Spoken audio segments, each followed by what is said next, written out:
Rams offensive players are being introduced. Number 75, Irv Pankey, the left tackle coming out. This is an offensive line led by number 72, Kent Hill. He'll be headed to the Pro Bowl. And there is an outstanding center due to come out next, number 56, Doug Smith. And Jim Burt will have his hands full with him. He has to contain Smith to keep that offensive line under control. Here comes a fellow who's been a mainstay for years, Dennis Harrah. Next to him, of course, Big Bill Bain, number 62. He'll go at 300 pounds this afternoon. And the tight end, he'll be up next for them, number 81. There's David Hill. Now one of the wide receivers, number 80, Henry Ellard. He, too, will go to the Pro Bowl. He'll be the punt returner for the NFC. And now Eric Dickerson will be coming out after James McDonald and Jeff Kemp. Just about game time for Jimmy and Dick Vermeil. We'll see you later, everybody. How different are New York and Los Angeles? Let us count the ways. New York at this time of year is a picture book. From Lincoln Center, where the Nutcrackers dance, to the Radio City Christmas Spectacular, to the snowflakes falling above Fifth Avenue. The city seems to transform itself into a holiday wonderland. And for New York's long-suffering pro football fans, there's a rare present under the tree this year. It's a playoff game. The Giants are alive in postseason for only the second time in 21 seasons. They've arrived on the strength of Phil Simms' passing. An outstanding defense keyed by Lawrence Taylor. In Los Angeles, meanwhile, there's less change in the city's appearance this time of year. Southern California's natural beauty less affected by the passing season. It's business as usual on the football field, too, where the Rams have made the playoffs for the 12th time in those last 21 seasons and made it on the wing feet of number 29, Eric Dickerson. Coming up, New York and Los Angeles in the California sunshine.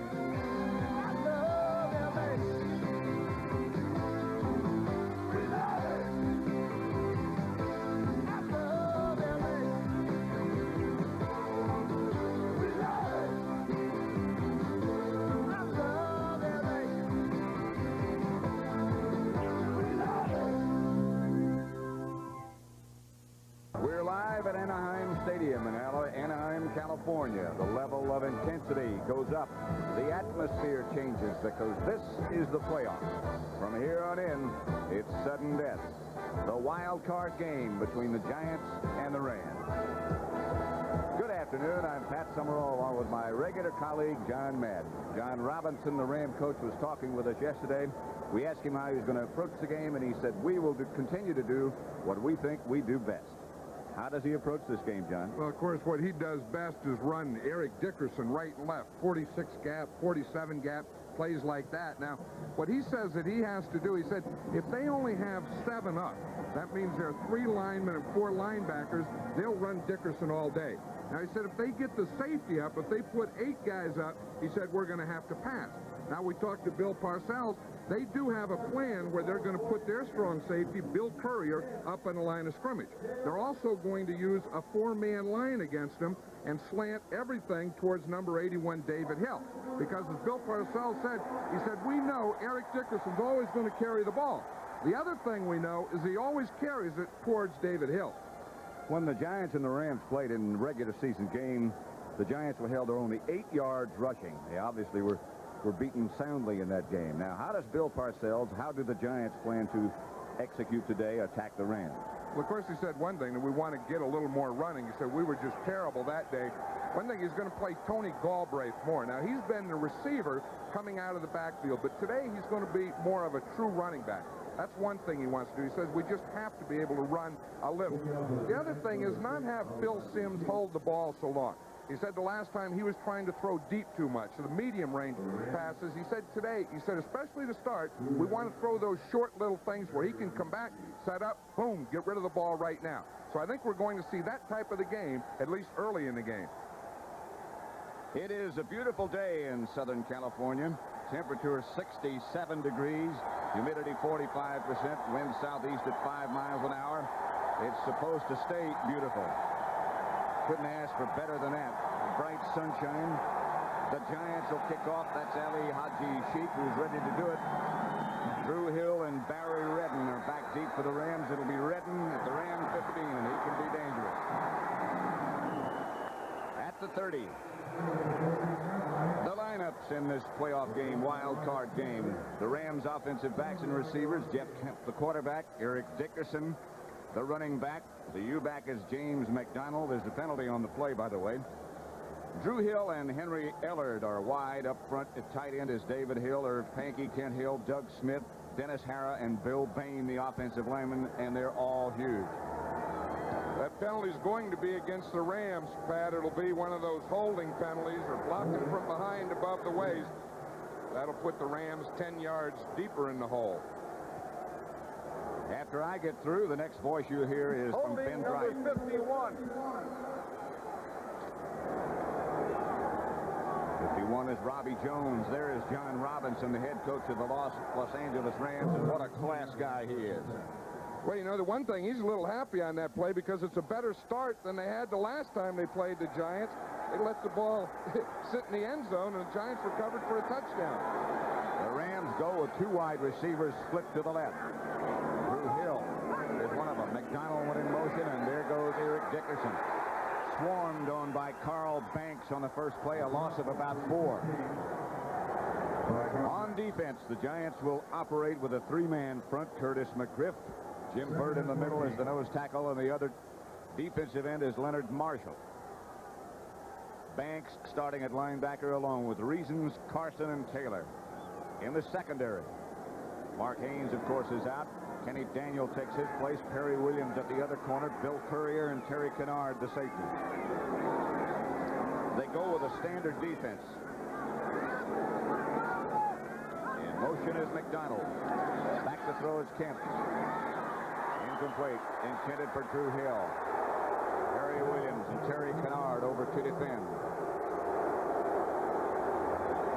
It was interesting, Pat, the way the Rams started. The Giants were 7 up. They didn't have a secondary man up. They did run towards David Hill on the first play. Now, with Jeff Kemp being the young quarterback that he is, the Rams don't like to force in this situation. So even though they're 3rd and long, this could very well be a running down to Eric Dickerson. They don't like him to throw when it seems he would have to throw. Drew Hill is wide to the right. Henry Ellen wide to the left, and they do run with Dickerson. And they get about 3 yards, they'll have to punt. Lawrence Taylor and Jim Byrd on the stop of Dickerson. That's something we'll be watching, something that John Madden pointed out to you. The Giants had gone through 6 game films, and every time the Rams run that sweep that they ran on first down, except once, they ran it at number 81, or in the direction of where Kent Hill was lined up. David Hill, I should say. Good punt this time by Nisco. Lionel Manuel is chased all the way back to the 30-yard line as Nisco is happy about a 49-yard punt. No return, so that's the net. That's a good stop for the kicker.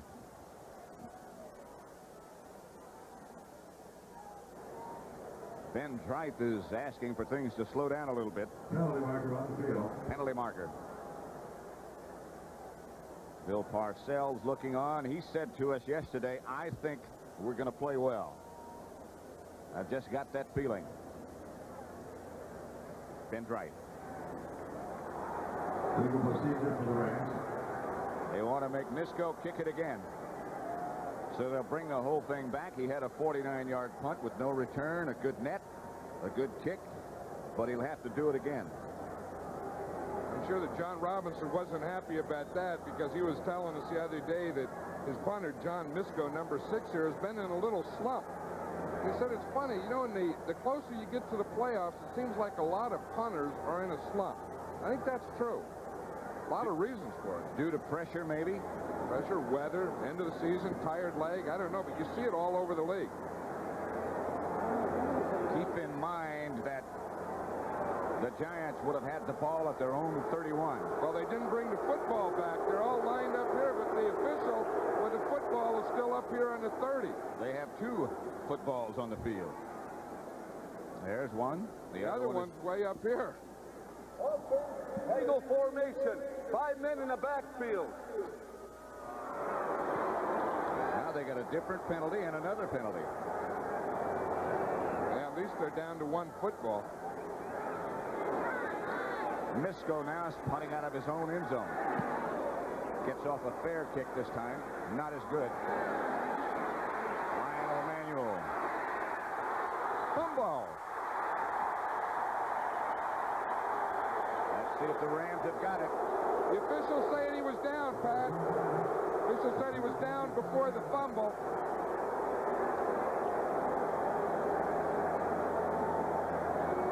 Lionel Manuel has just started returning punts. Phil McConkey's been out for 3 weeks, a regular punt returner. He catches the ball fine. Now, they say that he was down before the ball came out. Now, that's possible that the whistle could have blown before that ball popped out. Well, it turned out that the Giants pick up 15 yards by making a punt again. And here's Phil Simms going to work early. He has Rob Carpenter out of the backfield, and they move into Ram territory. Let's check the Giant offense. Phil Simms, the quarterback. Joe Morris, Rob Carpenter, the runners. Ernest Gray back at wide receiver along with Bobby Johnson. The offensive line for the Giants has Zeke Moe out at tight end, William Roberts at left tackle, Brad Benson, Kevin Belcher, Chris Godfrey, and Carl Nelson the rest. Second down and 2 as Phil Simms gets the Giants out of the huddle quickly. Carpenter. About to the line of scrimmage before Greg Meisner and Mel Owens make the stop. The Rams will start Jack Youngblood. There was some doubt about that at left defensive end. Greg Meisner is the nose tackle and Reggie Doss on the other side. The linebackers, Mel Owens, Carl Eckern, Jim Collins, and Mike Wilcher. In the secondary, it's Gary Green and Leroy Irvin, the cornerbacks. Vince Newsom, one of the safeties, and Johnny Johnson, the other. Simms looking and hitting for a Giant first down at the Ram 38. Lionel Manuel. Let's see how he got open. Excuse me, John. I was just going to say that both of those first 2 passes have been of the short variety where Simms can come back. The first one was to Carpenter here, a little quick pass. You see Manuel starts out, it's a little hook, then he slides to the outside right in front of Gary Green. First down Giants at the Ram 38.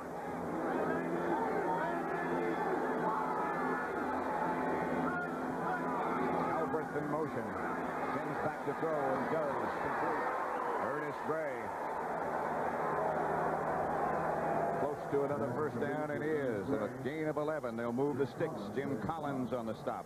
These were the type of passes that we were talking about. The thing where he doesn't have to get back, hold the ball, and wait and wait. You see, and he's mixing up his receivers. He started off with Carpenter, then he went to Manuel. Now here it's Ernest Gray. He just comes in, delays, works to the outside, catches the ball underneath the defense.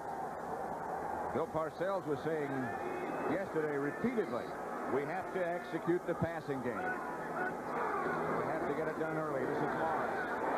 A yard, perhaps, no more.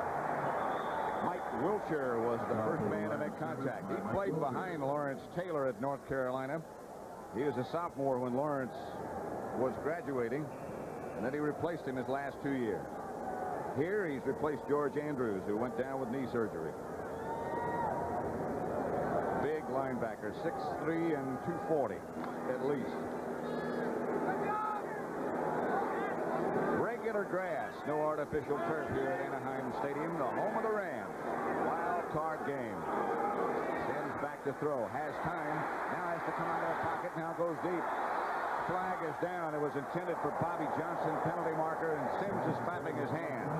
Leroy Irvin on the defense. Well, the flag is way over here on the other side, opposite the throw, so it's probably defensive holding.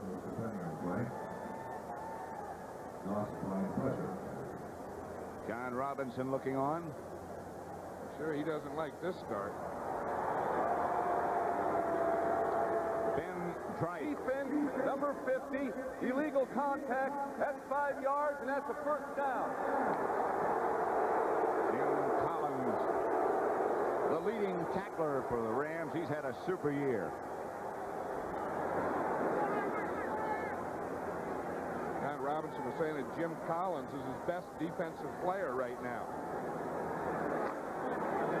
First down, Giants at the Ram 21 with 9:59 left in the first quarter, and Rob Carpenter is the lone setback. Aldrich goes in motion. Carpenter, who barrels down to about the 15, a pickup of about 6. Vince Newsom made the stop. I like what the Giants are doing here early on this drive. They have very good mixture. You know, they're throwing the ball right, they're throwing it left, they're throwing it inside, they're running. They're really having a nice mix-up here. Watch the play coming right here. It's a little trap, and then on the other side, Galbraith trapped the other side, and then Carpenter was able to cut back. Here comes Galbraith in motion again. Sims lost it. Giants got it back. They wasted a play.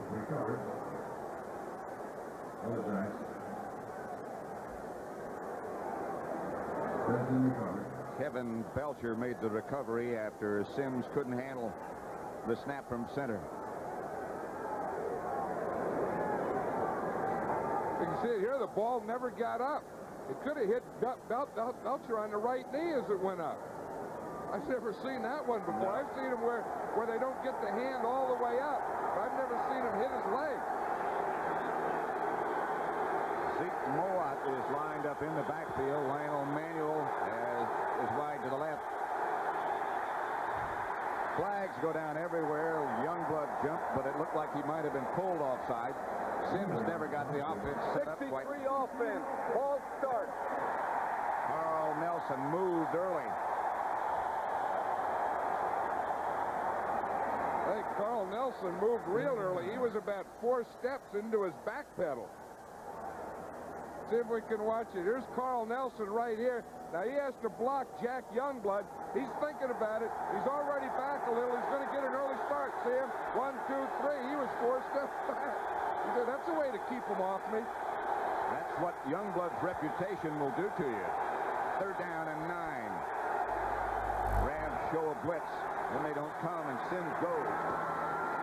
Incomplete, no penalty flags. Ernest Gray, the intended receiver. Sims thinks interference should be called. He runs downfield to talk to the official. Gary Green was the defender. And we'll have to have a look at Ali Haji Sheik. I guess that's a negative approach. Have to have a look. Have to have a look. It's been a bad year. Did you see Phil Sims run down there? Remember a game about a month ago he ran down there and he got a penalty called on him doing that, so he pulled off a little today. That was against Philadelphia. 37-yard attempt by Ali Haji Sheik with Jeff Rutledge holding. This part of the field is rather slippery. That looks like it's plenty far enough, and it's plenty good enough. And the Giants move on top. A rather odd opening series, but it's 3-0 Giants with 8:28 left first quarter. Light up your eyes, unwrap your smile. Let your arms undo the miles. Bring your heart back home and find that special face. Decorate your time with laughter. Let the hours live ever after. In the past 40 years, Chevrolet has brought more people home for the holidays than anyone. Have a happy new year, America. The phones you lease from AT&T have to earn the name Old Reliable. We test them to make sure they're tough enough to survive almost anything you can dish out. And that's why, if there ever is trouble, AT&T will replace your leased phones free at our phone center, or just call toll-free. AT&T will worry about the hang-ups, so you won't have to. AT&T Consumer Sales and Service. We're at Anaheim Stadium. Pat Summerall and John Madden, not too far away, the snow-capped mountains, Orange County, on a beautiful Southern California afternoon. 3-0 Giants as the sheet kicks off. Barry Redden at the goal line. He had a little alley, but it was shut down in a hurry by Larry Flowers, who really put a wham on Barry Redden. You know, special teams is always a big part of football, but when you get into playoffs and championship games, these are the areas where games can be won and lost. You need guys like Flowers, you know, that get down there, get away from blocks, just as that thing, just search out the ball carrier, feel for it, and then whap, come in and do something about it. Larry Flowers, 4 years of pro from Texas Tech. One of the things that the Rams said, John Robinson said yesterday, is our special teams outplayed their special teams when we beat them the first time. Larry Flowers doesn't know about that. Gets back to throw on first down. Has time. Throws it out to Dickerson, who heard the footsteps of Lawrence Taylor and couldn't hang on. Taylor's coming. You know, that's some matchup. You talk about players and stars in this league and who could be the best player. Well, right here is a matchup of two of the best players in the game. Dickerson says, well, even if I did catch that one, I'm not going to go much farther than that anyway, so why bother catching it? Remember what you asked Dickerson yesterday? Who's the best linebacker in the league? He didn't hesitate very much, but he said it's Lawrence Taylor. Didn't hesitate at all. Second down. Skip gives to Dickerson. Penalty markers down. Dickerson looking for someplace to go. Can't find it. Jim Burt knocked him forward, but there are flags on the play. Well, it's going to be against the Rams. It was number 86, Mike Barber. He was the left tight end here, and he jumped offside before the ball was snapped. Well, of course, that means go before the snap. Been a tough start, a rocky start for the Rams, penalty-wise and losing the ball-wise and having to re-kick. Here's Ben Bryant. Illegal motion, offense, two men moving at the same time. There it is right here. We'll see Mike Barber, the end man, the nearest guy right here. You see him jump there? Yep, can't do that. A little nervous. You know, a lot of that has to do with being in a playoff game. Everyone's in the locker room. They get excited. Come on, let's go, let's go. And I got those little things you usually get early in a game. That's the fourth penalty against the Rams already. They give to Dickerson. He gets nothing as Jim Burt and Leonard Marshall knock him down. You know, we were talking about 7 and 8. Here's what we're talking about. You see, we have 1, 2, 3, 4, 5, 6, 7. Now that's 7. Now that means that the rest of the secondary is back off. So this is a look that the Rams really want to run again. Now if they get another safety up here, then it's a tough thing. See, so that's the 7 look. An 8 look would be that look with a safety up. On third down, here go the Rams running, and here comes Dickerson. He barrels out to the 25. Harry Carson puts him down. A gain of about 6, but not enough for the first down. The Rams will send Misko on to punt again. They're going to have number 53, Carson, shadowing Dickerson all day. 9 yards. Misko on punt formation. Here's Misko. Lionel Manuel back deep for the Giants, standing at his own 34. Misko end over end. It'll bounce. Bounces to Lionel Manuel. Rams special teams are the best in the NFL. Ivory Sully was the first man down, and it usually is Ivory Sully. 31-yard net on the punt. 6:57 left in the first quarter. 3-0 Giants. Although it's across the country, there are still some Giant fans here. Some Giant hats right in the middle of the crowd in Anaheim, California. First down for their team at their own 42. They lead 3-0. Galbraith in motion and Sims back to throw. Has some time, has a man. It's Dick Mowat. Enough for a first down at about midfield, just shy of midfield. It is not enough for a first down. Beg your pardon. It's a gain of about 7. Yeah, I don't know if they have a deal in this league where they give a most improved player in the league, but if they did, this guy here, Zeke Mowat, would probably get it. Well, he's gotten some recognition in the voting for the Pro Bowl. He finished 4th. 2 guys who are going to the Pro Bowl are Paul Kaufman and Doug Cosby. Here's Carpenter straight ahead. Midfield, Jim Collins stopped him there. It'll be a third down and about 2. You know, pretty soon I think someone will start airing it out. Maybe not in this quarter, but what we see here thus far is two very cautious football teams. You know, and they're starting out, they don't want to make a mistake. They're not going to force anything. They don't want to do anything dangerously. All they're doing is just kind of feeling each other out, sparring like the first few rounds. Eric Dickerson looking on, 3rd and 2, and the Giants will go with a spread formation. Tony Galbraith back there with Bill Sims. Here comes the blitz. Sims chased and hit and down. Carl Eckern with the Rams' first sack.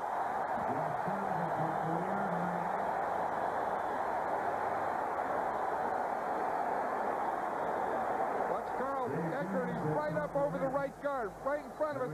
Now what happens, the guard blocks down. He's going to help the center on the nose tackle, so Eckern comes right through free. Why did he block down? I can't figure that out. I don't know. Chris Godfrey did that, but you can't do that when the man's over you. If the linebacker's off, you can do that, but if he's up there, you have to check him first. Dave Jennings back to punt for the Giants, and the dangerous Henry Ellard, who leads the league in punt returns, back. Off the side of his foot, a horrible kick. Ellard gets away from it. Jennings gets a good roll. It goes down to the 19-yard line. If it hadn't been for that bounce, that would have been dreadful. But as it ends up, it's a 41-yard punt with no return. Well, it wasn't as bad as the one we saw last week in Carl Birdsong's, but it was close to it.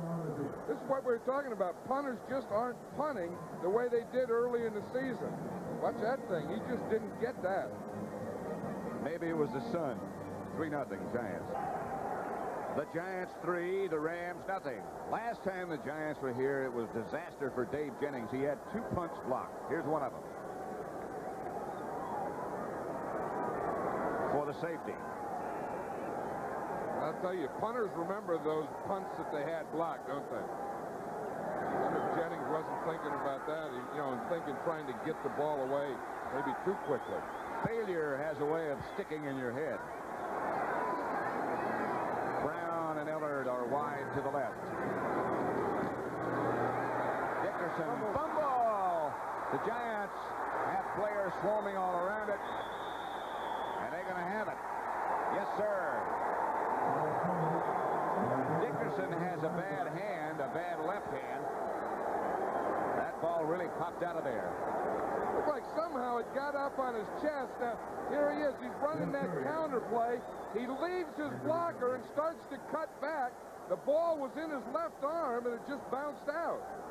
That was the hand that you were talking about. He had a cut between his left thumb and first finger, and that was the hand he was holding it with, and as he got hit, that thing just bounced right out of there. So the Giants get the turnover and have it 1st and 10 at the Ram 23. And Sims fakes to Carpenter, just barely gets it away, incomplete. They had the heat on. Again, it was Carl Eckern who was close to Sims, and Ernest Gray was the intended receiver. Pass intended for Moab was incomplete.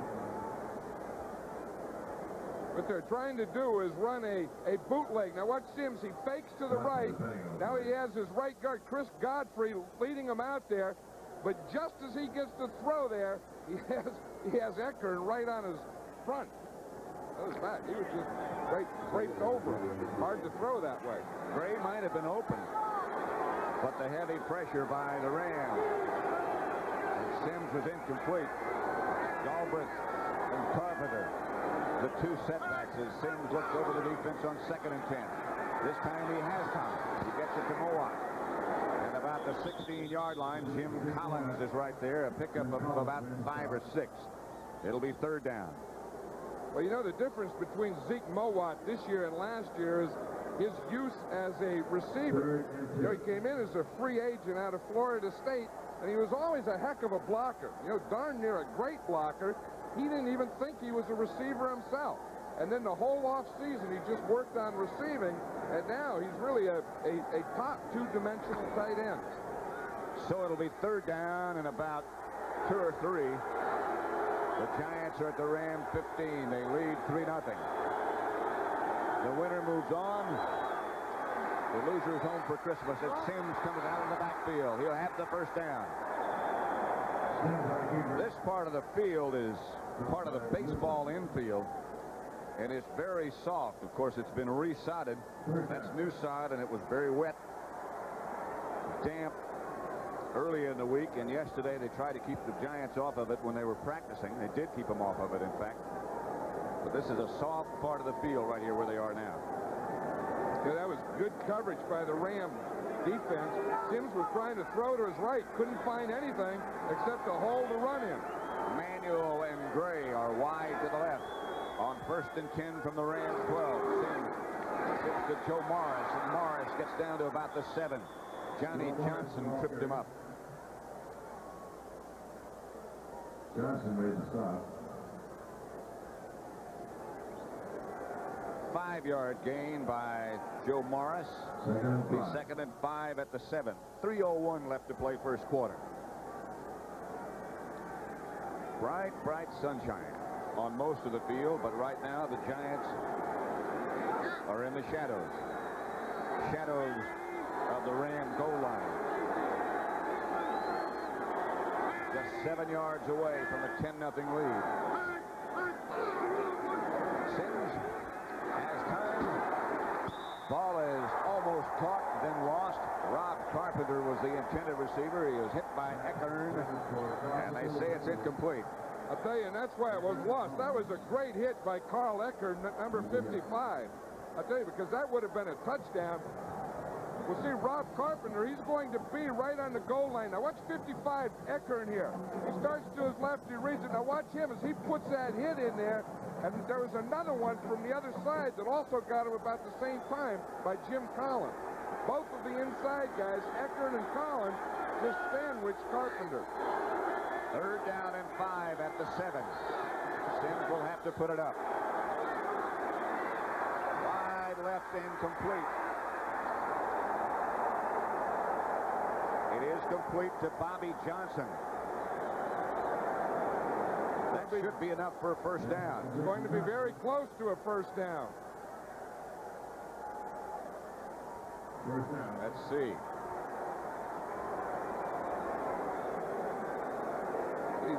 These young wide receivers of the Giants have really made them a different team this year. Like Bobby Johnson had both feet in, and then look, he dives. You can see that he has the first down there. He knew where that marker was, and he made a nice catch on that ball, but even a better run and a dive at the end to get the first down. 1st and goal at the 1. Carpenter going for it, doesn't get it. Carpenter wrapped backwards at the 1, right at the line of scrimmage. Reggie Doss was the first man to hit him.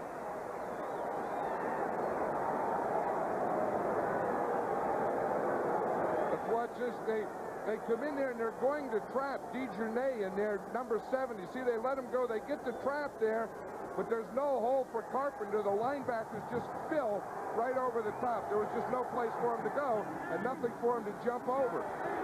Eckern was the first man to make contact. Carpenter and Morris. Carpenter doesn't get it again. Stopped short again by the Ram defense. He tried to go airborne and was grounded. And there was nothing to jump at. That was Carl Eckern again. What a series he's having on this form of plays here. But watch it. Carpenter jumped. Watch Eckern jump right there that they meet. And he doesn't get any penetration ball. He gets nothing out of that. Carpenter tried to go over the top, but there was some bad weather up there. Well, there was a high top. Carpenter might try to ride the train from now on. That takes a long time. A lot 3rd and goal at the 1.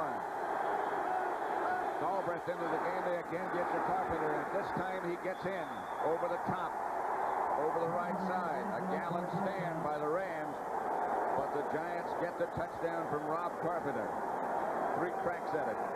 That was a nice move by Carpenter this time because watch him, he'll come in here square. Now he jumps and then he turns his body. I think that's how he gets in. You see as he jumps, now that little turn there is the thing that just found enough of a crack to get that ball over the goal line.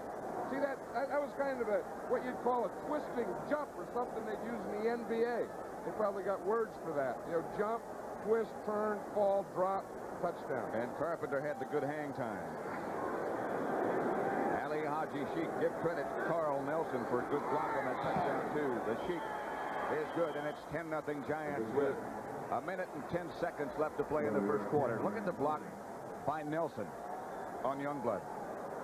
Giants went 23 yards in 9 plays. So Nelson would be the second guy in next to 84 Mowat. He really does. He gets Youngblood going back, and that's the thing that lets Carpenter get his body in sideways into the end zone. The whole thing set up by a fumble Backwards. And that touchdown and this man's extra point, Ali Haji Sheik about to kick off, makes it 10-0 Giants. Redden takes the ball on the bounce.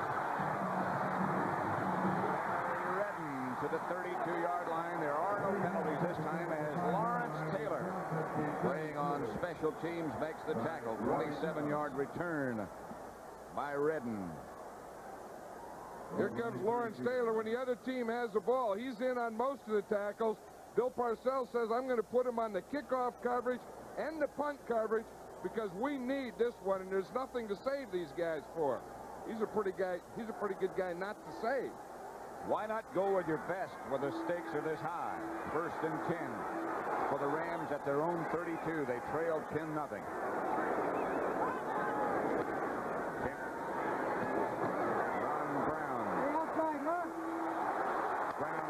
The 40. Close to a first down. Gary Reason's out to make the stop. This is the thing that John Robinson was saying, and he wants to do is he said, we want to be able to get the ball to Ron Brown because he has that great speed. Remember him from the Olympics. Get the ball out there on a screen, get the line out in front of him, and maybe a little short pass can turn into a big gain. That time it's just about 10 yards, but you throw enough of those to Ron Brown, and one could go 70 or 80. Good block by Doug Smith, the Rams center out there. First down, and that's the Rams' first down. 42 seconds left in the first quarter. Well, the Rams just haven't gotten going yet. You know, they're just like they're still in the pregame warm-ups. They're having penalties, Dickerson fumbles, and this and that. And they haven't gotten any fluidness to them yet. Brown and Ellard both split wide to the left this time. Lawrence Taylor showing blitz, and here he comes. This time he's picked up by Pankey, and Kemp fires deep for Henry Ellard, complete, but there's a flag on the play. They're going to call it against the Rams. Kenny Daniel on the coverage. Ellard is down.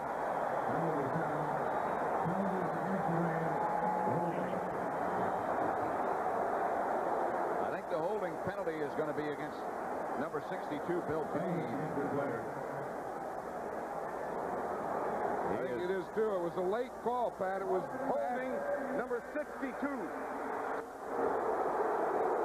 Now, there's a big guy. When you talk about big, you're talking big. You're talking like 330 pounds. Let's see if we can see him right here. Bill Bain. Here's McGriff. Here's who he'll be blocking against, but it happens deep here as Kemp starts to scramble. Now, watch here. He starts out pretty good pass protection. McGriff starts beyond him. Now, as Kemp starts to scramble, it was a late hold. It was after that. It was at the end of the play. He did everything right in the beginning, didn't he? He sure did. I mean, you talk about having to get around a guy. How'd you like to have to get around a guy like that on pass rush? That's like going to Mexico to get to New York from here. Watch his hit on Ellard by Kenny Daniel.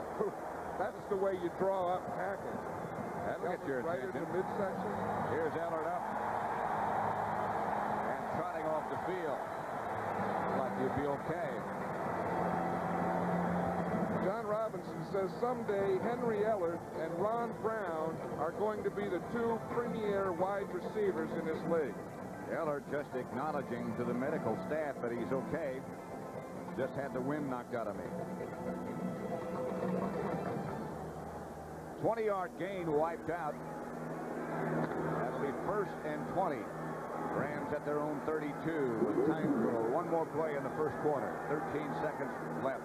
Dickerson, of course, the lone setback, and now he moves. George Farmer place. Miller, Dickerson tries to cut back inside. Leonard Marshall right there to take care of it. Leonard Marshall played that play perfectly. He hit into Irv Pankey and just held him off, ran right down the line of scrimmage, and then he was able to come off on the tackle. That's the way a defensive end is supposed to play a sweep. You see him watch. He gets his hands up on Pankey, plays him off, just pushes him to the side, and comes back in and makes the tackle on Dickerson. That's perfect defensive end play. The end of one at Anaheim Stadium. And the Giants lead the Rams by the score of 10-0. Ready to go with the second quarter at Anaheim Stadium, where the Giants lead the Rams 10-0. Second down and 19. Eric Dickerson, 6 carries, 12 yards. 7 carries. Lawrence Taylor tripped him up. He got an assist from Carl Banks. Taylor lost his helmet. This is a play that the Rams call 47 gap. We see Gooman starts in. He's going to block Taylor, starts a block, then he goes to a hold. Taylor gets off that. Look at that extension he has, loses his helmet, but he still gets Eric Dickerson down.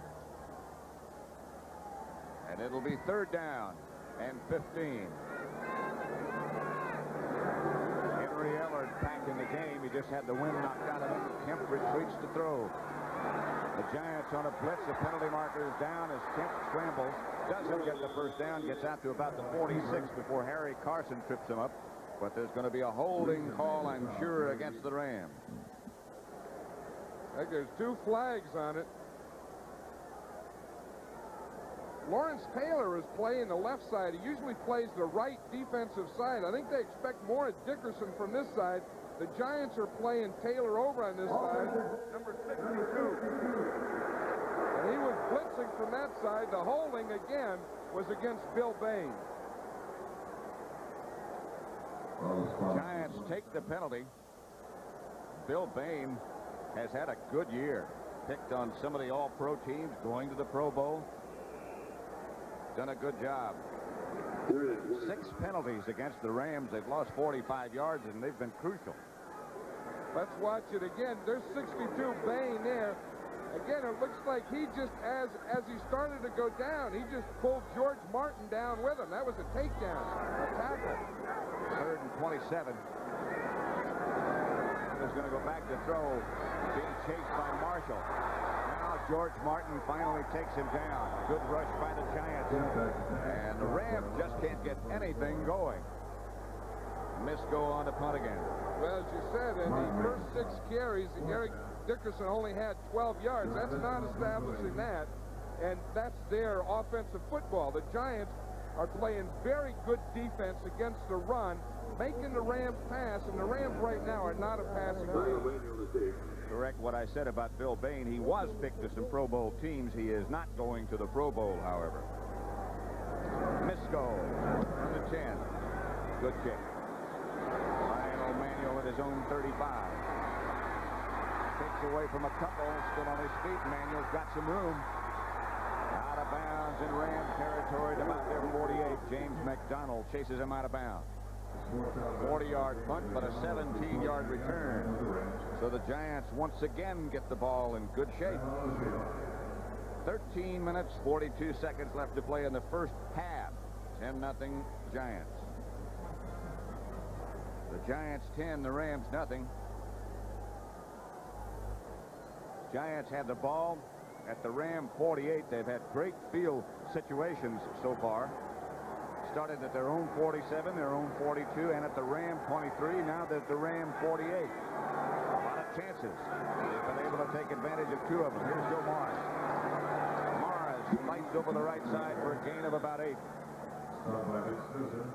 I really think the Rams pretty soon have to take Jack Youngblood out, as we see Carl Nelson here blocking 163 on 85. He drives out on him.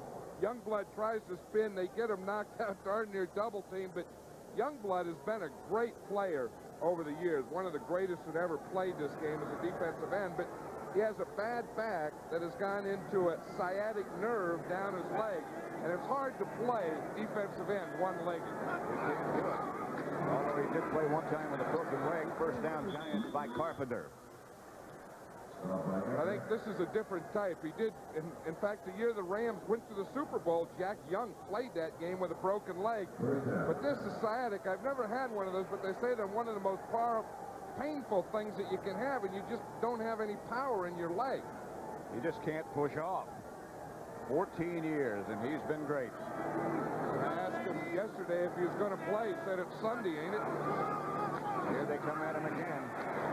This time the Rams defended. Joe Morris. Stopped by Charles DeJournay. Jim Burt, the Giants nose tackle, over on the bench. Well padded.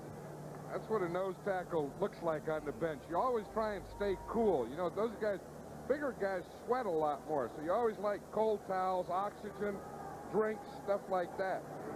Because you have to wear all those pads and stuff, and your body has to breathe, so you have to pour cold stuff on the outside of it. Jim Burt came to play. Here come the Rams on a blitz. Sims in trouble. Gets rid of it. Throws it on the ground. Incomplete. That'll bring up 3rd and long. Lionel Manuel, I think, was the intended receiver, but he was nowhere in the area. Sims did get the ball upfield. That's all Sims was trying to do, was avoid a sack on that one, because the Rams had him surrounded. He had no receivers open. The only alternative he had was either take that sack or try and get the ball on the ground, upfield. 3rd and 8 as the Rams put in Eric Harris as the 5th defensive back. And they go with 4 down linemen now. He puts some, or attempt to put some heat on the passer. Sims out of the spread now. This time he has time. This time he goes with an attempt to Ernest Gray. There are no penalty markers. They're too far out for Ali Haji Sheik, I think. And the Giants will have to punt. Gary Green was the defender. Well, Phil Sims tried to get the ball to Ernest Gray. That was the good news. The bad news is Ernest Gray was double covered, and he couldn't get away from the coverage. And out comes Dave Jennings. Watch, here it is right here. You see they have him short and they have him deep. 2 guys on him, so Sims had no place to throw the ball. He could have just thrown it away there. Jennings, 41-yard punt his first time. Punting now from midfield, aiming for the left sideline. Hangs this one high. The Rams won't try to handle it.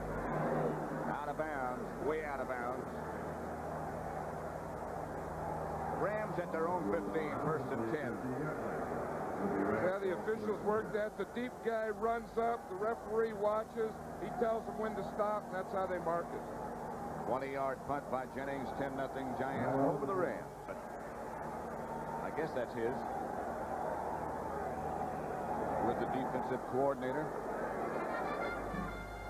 Giants really haven't done too much different, except they're throwing the ball shorter and quicker, which is what they said they had to do. Ram first down at their own 15. 11:36 left to play in the first half. 10-0 Giants. Dickerson, no place to go. A gain of about 3. Jim Burt. Dickerson's so dangerous when he cuts back.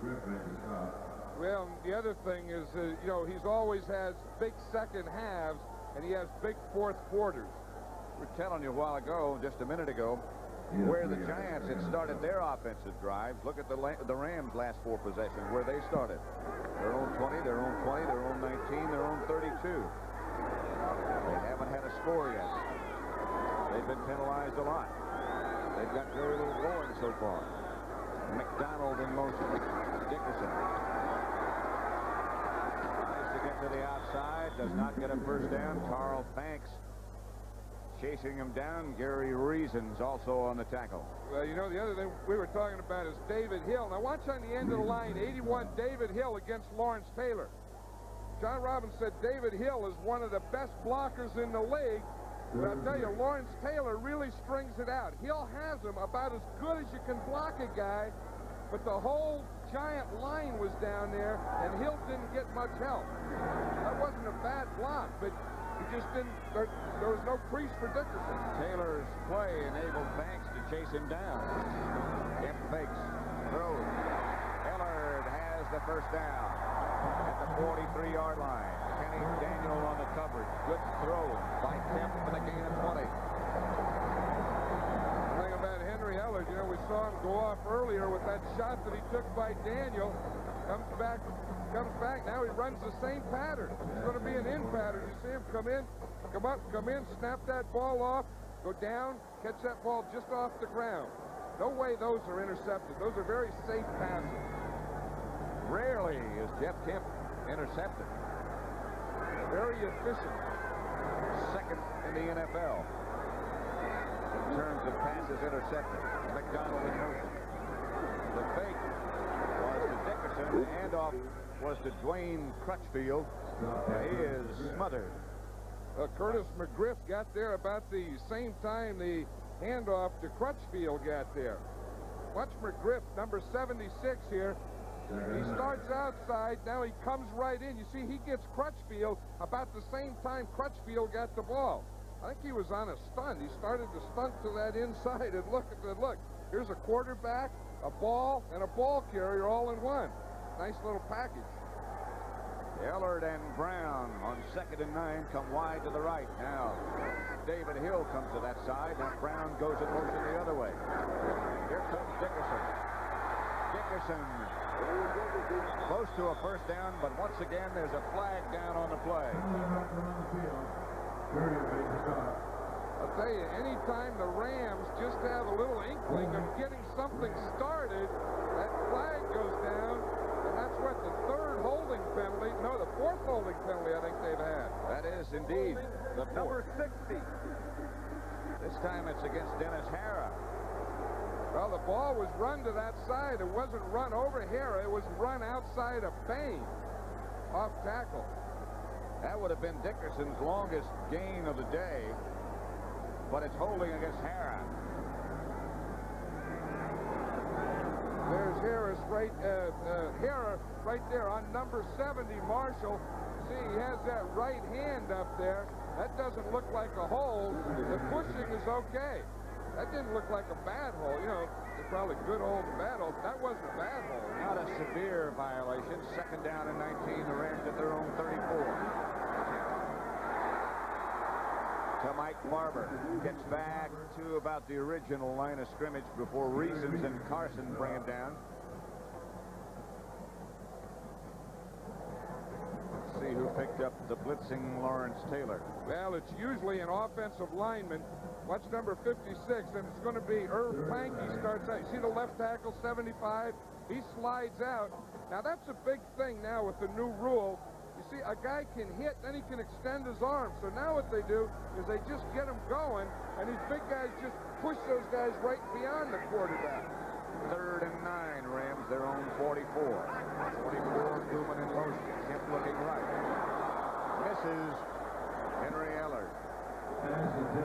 Way over his head. Terry Kennard was close. But the Rams, one more time, will have to punt. It looks like Ellard was going inside, and Kemp was throwing outside. Like some kind of miscommunication. John Misko. Punted 3 times. Lionel Manuel standing at his own 16-yard line. We have 7:50 left to play in the first half, and the Giants leading 10-0. Misko gets off a good one this time. Stay in the air a long time. Manuel signals for the fair catch. Does it. At his own 25. 31 yards net on that punt. Giants will take over at their own 25-yard line. 10-0 they lead. What happens on a punt coverage team. Now here's Mike Pleasant. He's a rookie from Oklahoma. Now he's the only guy that can go when the ball is snapped. So you always have 2 guys on him. Now these 2 are going to be on him. Now watch that battle as they go downfield. When they knock him down, see Pleasant starts to the inside. He's still got the double team. They knock him down. Now all 3. Now they all bounce up. Now they hit him again. That's Pete Shaw there. Elvis Patterson is getting hit there by Pleasant. But that's the type of thing that goes on all the way down the field to the outside guy on punt coverage. Well, it's not a very pleasant trip. Seems intended for Galbraith. Incomplete. Sims indicating at the sideline that he was open, but it was my fault. I just missed him. Bad throw. Or maybe a bad read. I think he was saying that the pattern was okay. It was a good call. I liked that play, and it was just my fault. It didn't work. So don't give up on that one. You know, a quarterback will do that. Ron Earhart, the offensive coordinator of the Giants, is up in the press box. He calls a play, and a quarterback will let him know when they like something. You know, I like that one. Stay with it. Come back again. Sims is 6 out of 12 at 2nd and 10. He'll try to throw again and does. This one's caught by Mowat. Scrambling for a first down. He might be a little bit short. Gain of 9. He might be a yard short.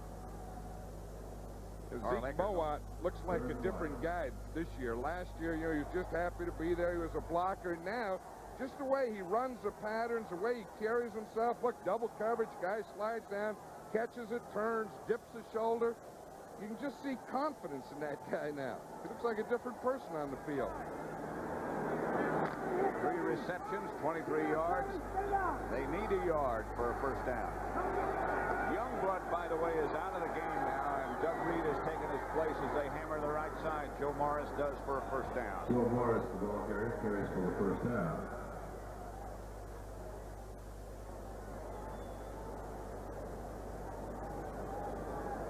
The Giants, who aren't supposed to be able to run, they only had 8 yards in the regular season meeting between these two, have 35, and the Rams, who have Eric Dickerson, who's broken all kinds of records, have only got 25. But John Robinson was saying yesterday, if we can stay close, we can wear you down. Dickerson is very durable. They hand off to Rob Carpenter. They might have lost a yard. Charles DeJournay, who alternates with Greg Meisner at nose tackle for the Rams, made the stop. That's one of John Robinson's philosophies, and it always has been, that you get the ball and you use the first quarter and the first part of the third quarter to wear the defense down. Wear them down, and then at the end of the third quarter and in the fourth quarter, that's when you really get them. That carries over from the days at USC when they had all those great tailbacks. And here again, he has a great tailback. Sims back to throw. Rams on a blitz. Sims is chased. Gets it out to Carpenter. He's chased down by Mel Owens. Good play by Owens because Carpenter had some green grass in front of him. I think Owens saw that and also realized it, and he knew that if I don't get him, no one's going to get him for a while. No gain. I tell you, he really bursted on that thing, number 58, Owens. Watch this. We see Carpenter. See, he fakes like he's going to block. Then he slips out there. Owens sees it, and watch him now. He knows it. I better get him. So he gives that full extension to get Rob Carpenter down. 3rd and 12. The Giants at their own 36 put Sims back in the spread formation. He has time this time. No, he doesn't. He's taken down by DeJournay.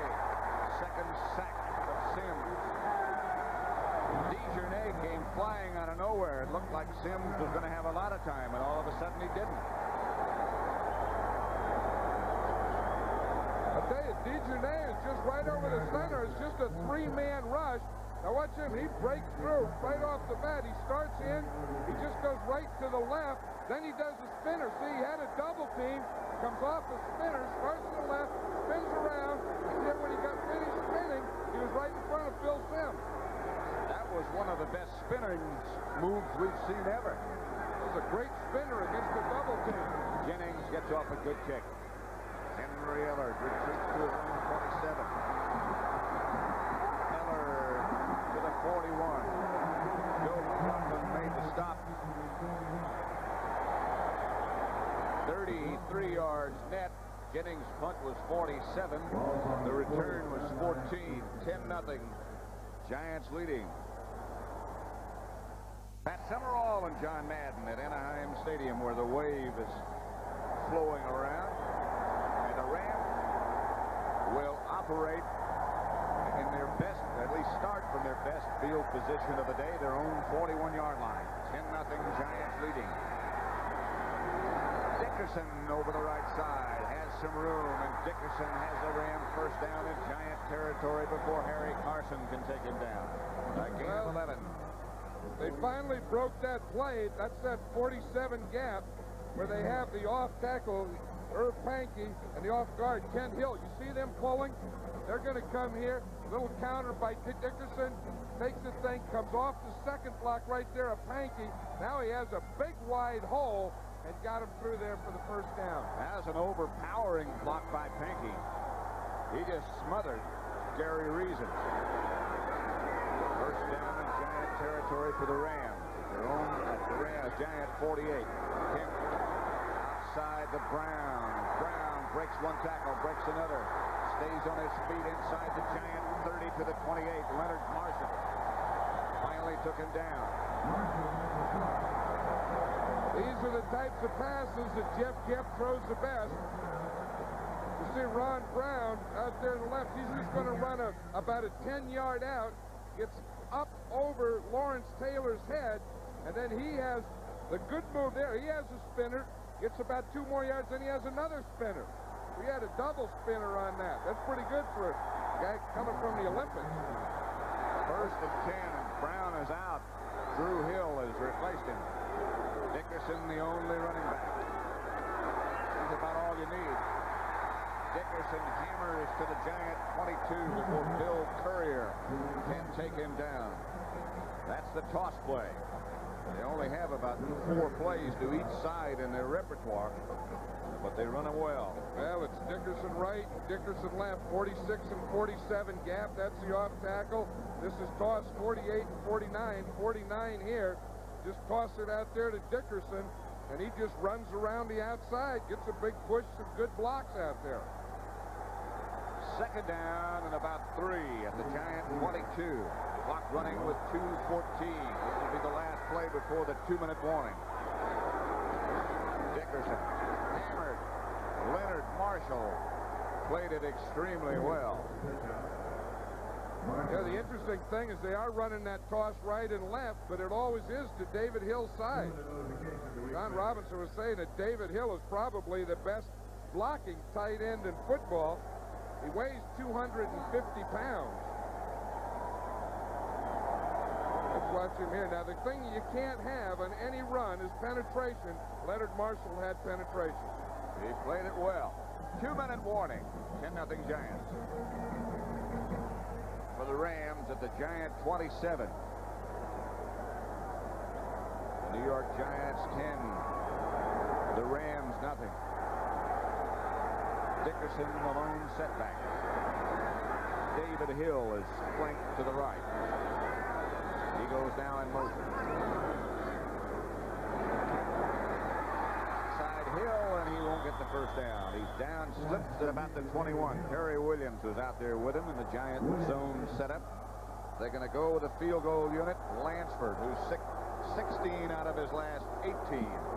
On the kick. That was a double slip on that play. The cover guy, Terry Williams, slipped first. Hill saw that, thought he was going to break it for a first down, and in doing so, he slipped. Nolan Cromwell is Lansford's regular holder. He is out.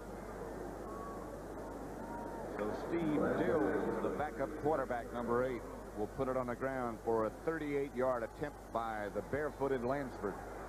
16 out of his last 18. 41 yards away, make it. And good. Rams are on the board.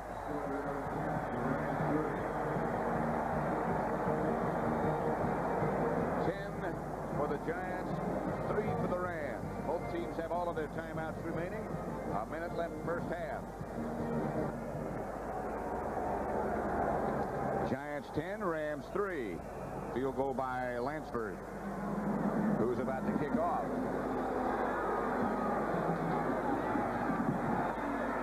Kenny Hill hit at the 20 and hammered, and the ball's loose. I think the Giants got it back. Joe Morris fell on it. He would have been called down anyway, I'm sure. He was knocked backwards. Giants will take over with 52 seconds left on the clock in the first half.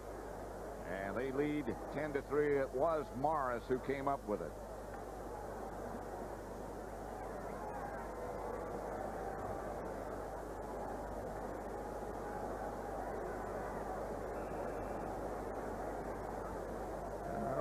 First and 10 at the 20. Might have been a fumble.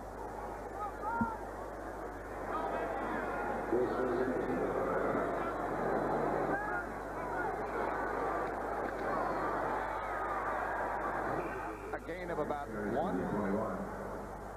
Jim Collins made the stop. By Carpenter.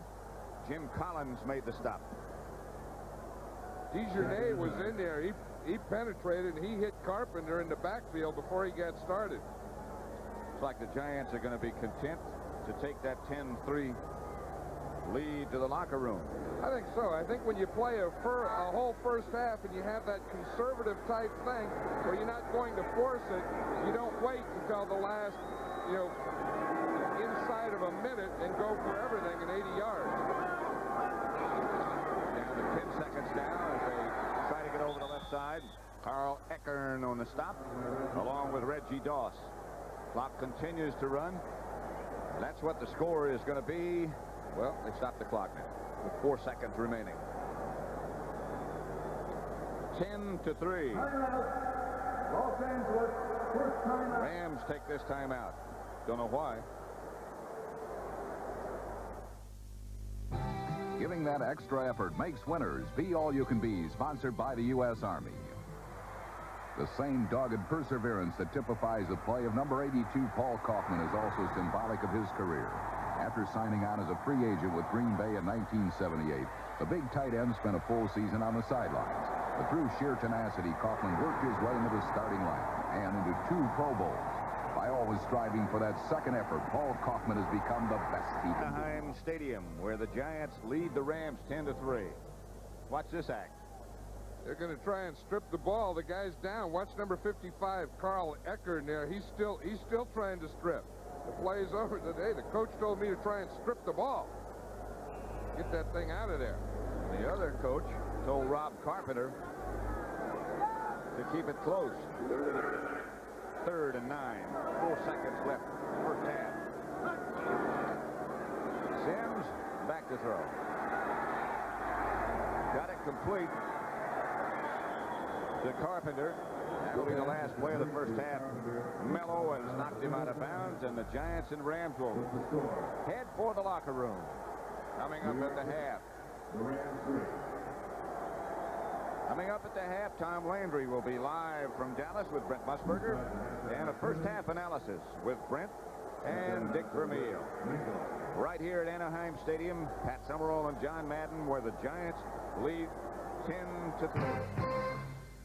So the Giants with the lead here, Dick Vermeil, at the half, 10-3. Important for the Rams to get that field goal on the board. Tell me, as an ex-coach, do you miss it this time of year, the feeling of not being out there? Well, I miss leading people. You know, you're used to driving people, coaching them, getting them going, firing them up. And I miss that part of the game, but really I don't miss all the highs and lows. All right, well, let's welcome another man who's missing the playoffs for the first time in a decade, who is home with us right now, the coach of the Dallas Cowboys, Tom Landry. Tom, how unusual does it feel for you not to be either preparing the Cowboys for a divisional playoff or actually in the wild card game?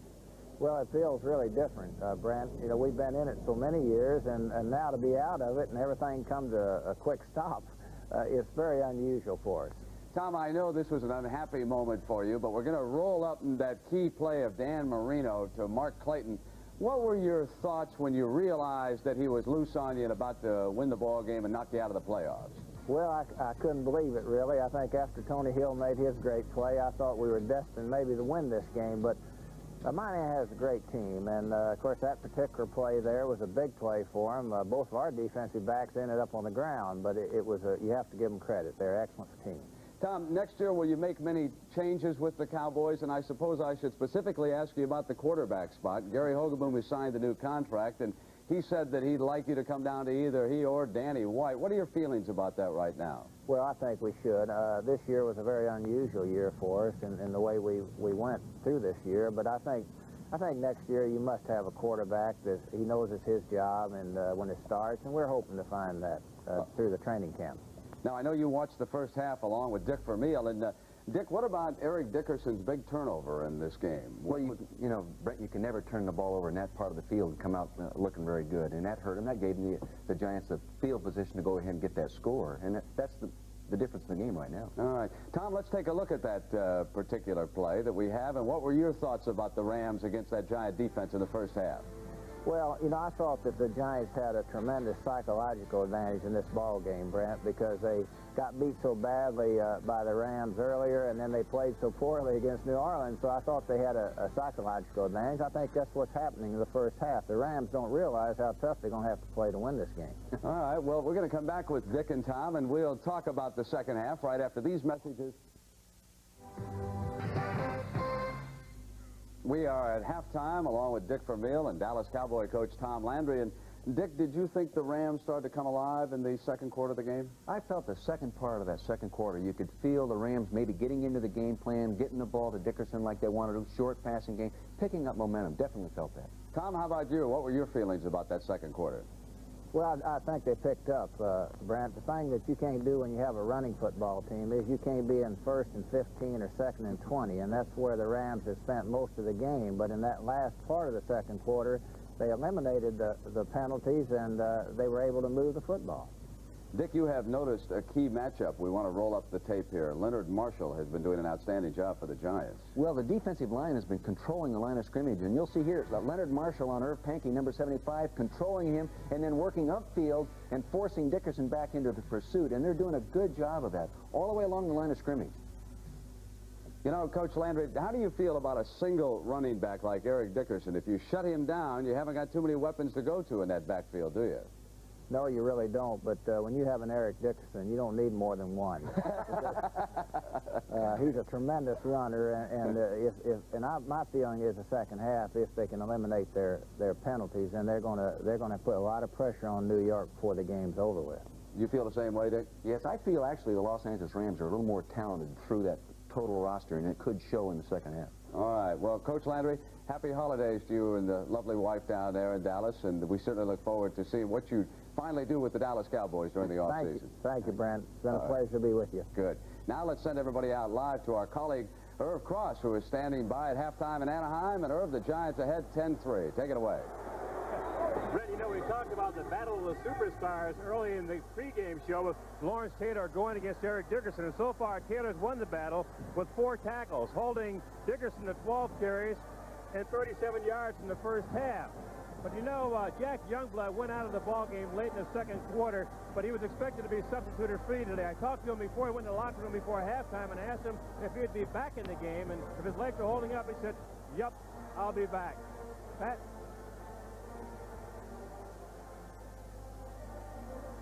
You know, John, I can't remember too much exciting about that first half. It seemed like nothing really happened. The Giants lead obviously 10-3, so something did happen. But I don't remember much of any consequence, do you? I don't either. It was a very funny first half, and I don't even look at it like it was the first half of playing football. I think it was more like sparring. I think they sparred the whole first half and tried to establish something, really didn't, and are going to get together at halftime and then come back and see what they want to do, because the first half really didn't make a lot of sense, and there wasn't much happened. John, you had your teams in playoffs when you were coaching the Raiders. You've been in situations like this, playoffs, wild card games, what have you. Do you think when you get in a situation like this, there's a possibility, a tendency that some coaches might be too conservative, might try to be too careful? I have the feeling that both of these coaches and both of these teams are a little too conservative. I also had the feeling that both teams were a little tight, especially in that first quarter. That's when we had the penalties, guys jumping off sides, those little things that shouldn't happen in championship football. I think that maybe in the second half, both teams will settle down, and maybe both coaches will open up a little more. I have that same feeling. Right now, both teams are back out of the locker room. The Giants lead the Rams 10-3. We have another half of this wild card game coming. Ready to go with the second half. That's the Matterhorn at Disneyland. Over in the distance here from Anaheim, not too far away. First half statistics: 8 first downs for the Giants, just 4 for the Rams, 38 yards rushing. They have pretty well contained Eric Dickerson, and that's what you have to do if you're going to beat the Rams. Well, you know, the other thing, the Giants' passing is only 35 yards. I look at this second half that 1 or 2 guys have to get hot. I think if Phil Simms gets hot for the Giants, that's what they need. That'll be enough for them to win this game. On the other side, Eric Dickerson has to get hot for the Rams. I think if the first guy that does that is going to win this game. These 2 guys. Mike Lansford back to kick off as you look at Dickerson. Frank Cephas on the far side.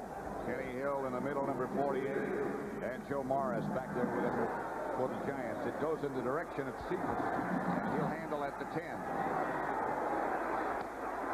Hammered, but gets out to the 30. Hit by Ivory Sully. 10-3. Quarter, but he was expected to be substituted free today. I talked to him before he went in the locker room before halftime and asked him if he'd be back in the game, and if his legs are holding up, he said, "Yep, I'll be back." Pat?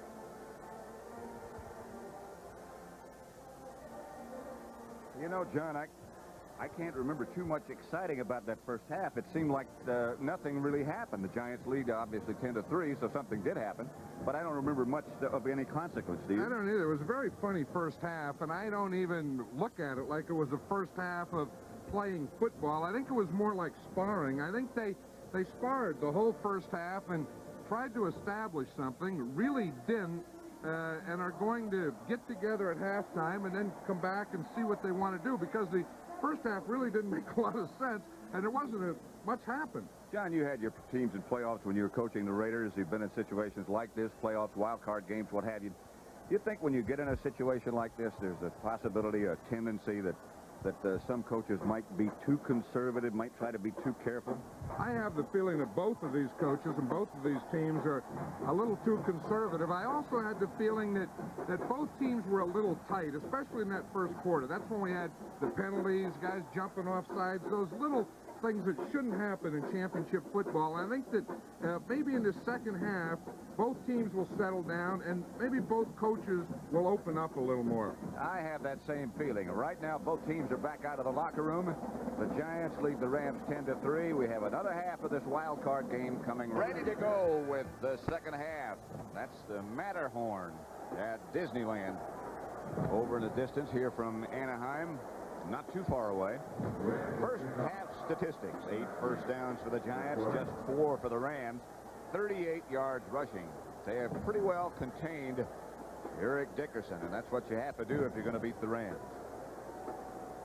Well, you know, the other thing, the Giants passing is only 35 yards. I look at this second half that 1 or 2 guys have to get hot. I think if Phil Simms gets hot for the Giants, that's what they need. That'll be enough for them to win this game. On the other side, Eric Dickerson has to get hot for the Rams. I think it's the first guy that does that is going to win this game. These 2 guys. Mike Lansford back to kick off as you look at Dickerson. Frank Cephas on the far side. Kenny Hill in the middle, number 48. And Joe Morris back there with him for the Giants. It goes in the direction of Cephas, and he'll handle at the 10. Hammered, but gets out to the 30. Hit by Ivory Sully. 10-3 Giants in this wild card game. The winner, if it's the Giants, will go to San Francisco. If it's the Rams, they'll go to Washington. There's a little different deal there. They're trying to get, when they tape over the markings that are on the shoe, then they make the markings that were on the shoe before they put the tape over the markings that were on the shoe. That has to do with some kind of a deal. Manual in motion. Simms back to throw and will try to throw quickly and does. Zeke Mowat. A gain of 8. Carl Eckern made the stop.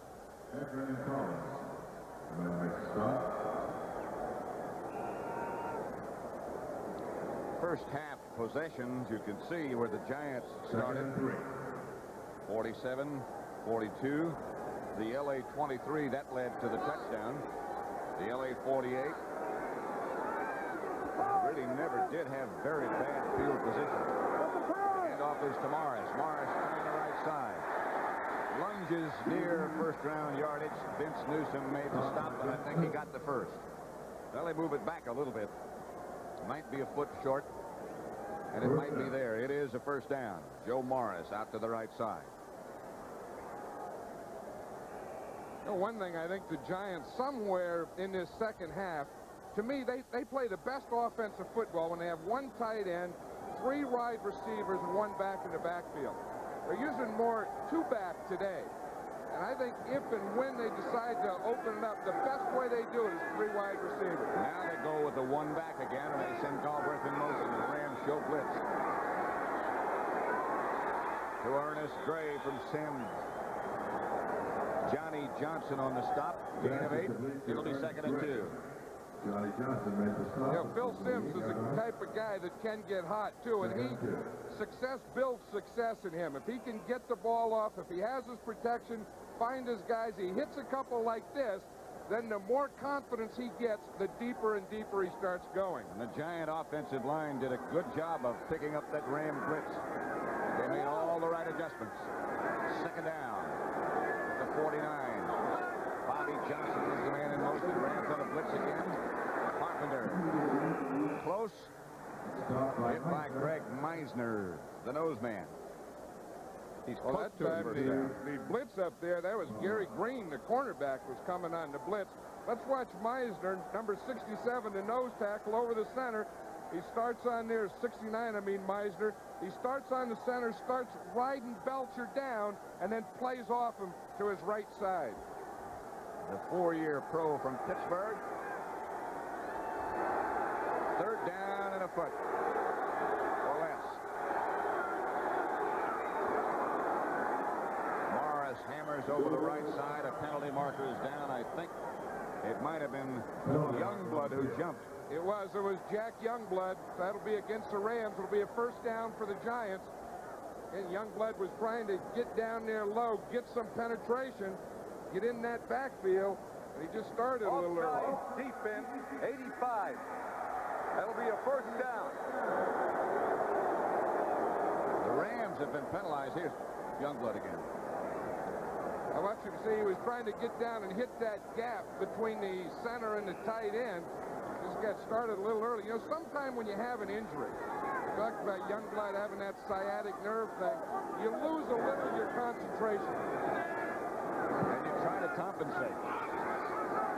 They fake to Carpenter. Zeke Moat to the Ram 23 before Johnny Johnson can bring him down. Gary Green helped. They were talking about Zeke Moat and how much more confidence he has. Phil Sims also has a lot more confidence in Moat. You see that counter play? They fake the counter. The guard pulls out. Brad Benson pulls out in front. Moat comes across. Sims was looking for Zeke Moat all the way, and he hits him for a big play darn near down to the 20-yard line. That's a play that the Redskins discovered last year, and now everybody runs it. Moat's caught 5. This is Johnson in motion. To give the handoff to Morris. Stopped in the backfield by Reggie Doss. Good play by Reggie Doss, number 71. Reggie Doss did the same thing that Leonard Marshall did to the Rams. Again, you get that penetration, you get the defensive end into the backfield. Watch Reggie Doss here. You see he starts riding down, and then he gets up into the backfield. You see him. Morris has no place to go. He's just standing there waiting for him. He was working on William Roberts, number 66 of the Giants. 2nd down and 11. Line of scrimmage is the Ram 24. Rob Carpenter is the lone setback. Galbraith goes in motion. Here they come with another blitz. Sims going to get away. Get away. Knocked down in the end zone. No penalty marker intended for Ernest Gray. Johnny Johnson was the defender. That was an interesting matchup there, Pat. 2 guys just coming off injured reserve. Johnny Johnson had a broken leg earlier. He was on the injured reserve. Ernest Gray just came off the injured reserve list. Now they're going man-on-man, step for step in the end zone. Look at that. 4 hands going up at once. That's good coverage. That is good coverage. He's right there. He's looking up at the ball. He knows where Gray is. Gets his hands on the ball. A 3rd and 11 situation from the Ram 24. Now they have those 3 wide receivers in the game, and Sims starts to show him spread. Now he starts back up, and now he backs up again. Sims has time, gets it outside to Galbraith. Shakes 1 tackle, shakes another. Is brought down at the Ram 20 by Greg Meisner with an assist from Jim Collins.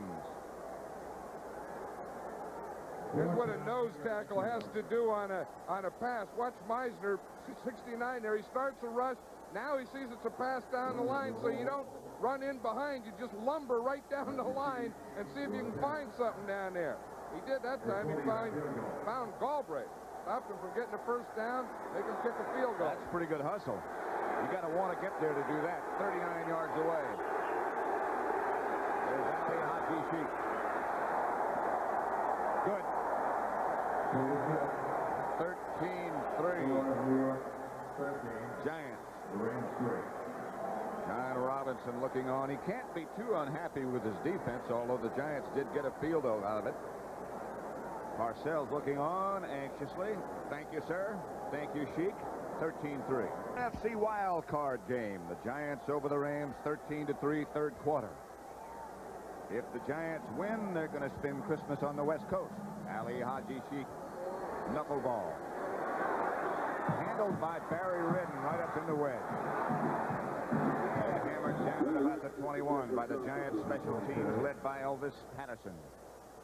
Speaking of Christmas Day on CBS, you can see many of the nation's top college players take part in the blue-gray game. And the NBA on CBS returns with a matchup of Eastern Conference powers, the Philadelphia 76ers against the Detroit Pistons. Julius Erving and Isaiah Thomas are featured. That's Christmas Day with and on CBS Sports. Injured Ram is Barry Redden. He's the gentleman who's down right now. Barry Redden was a #1 draft choice out of the University of Richmond. And when Eric Dickerson came here and John Robinson came and they only used the one back in the backfield, Barry Redden hasn't gotten an awful lot of playing time, but he's in his third year and he really is a good running back. It's like it might be his left knee that got twisted. I think so. We'll see right here at the end of the pile. You know, so many things happen once all these bodies start to collide. Once they all get to the same point around the same time. Let's see if we can see it. He's still dragging now, and it looks like his left foot gets caught in the ground, and then his leg is going to get pushed back on him, I think. That's Barry Redden, number 30, who is limping off now. Jeff Kemp just trotted into the Ram huddle. Redden looks like he might be okay. It's been a tough time here for Barry Redden. You know, you come out, you're the #1 draft choice, you're going to be the big running back, probably capable of it. And then in comes an Eric Dickerson, who's maybe one of the greatest of all time. And they only use one back, so what do? Play special teams and relieve him a little. Takes a special adjustment. Here goes Dickerson over the left side. He gets out to about the 25. A pickup of 3, maybe 4. Carl Banks. You know, the one thing we talked about earlier is that if the Giants can hold them with the 7, you see the 3 down linemen, then you have 4 linebackers there. They're able to hold them just with that 7-man front so far. But now you see what happened. The 8th guy, the defensive back, sneaked up there, and he was outside. So they've really done a good job of that inside, those 3 down linemen and 4 linebackers of containing Eric Dickerson. Stopping that dangerous cutback move of his. Drew Hill with the man in motion. Here's Dickerson. Takes one tackler and can't get away from Curtis McGriff, who takes him down from behind. I don't know how Curtis McGriff sneaked in there, because that was that counter play, that gap play where Kent Hill and Irv Pankey pulled from the outside, and McGriff somehow just sneaked in under. You see, here comes the guard and tackle from the left. Now, how does McGriff get in underneath those guys? He started inside, worked back out, and he got Dickerson from behind. He just made a very good play. Watch him. He has to go in there on Bill Bain, the 330-pound guy, get off of him, and then grab a hold of Dickerson. That's a heck of a play against the run. They stop Dickerson again as Kent goes back to throw. And goes deep for Drew Hill. Flag is down. A penalty flag goes down. Terry Kennard back there on defense. They're going to call it, I think, against the Giants. They are. Did you see Terry Kennard? He was pulling his jersey and show him. He was saying that he held me. He was trying to get offensive pass interference.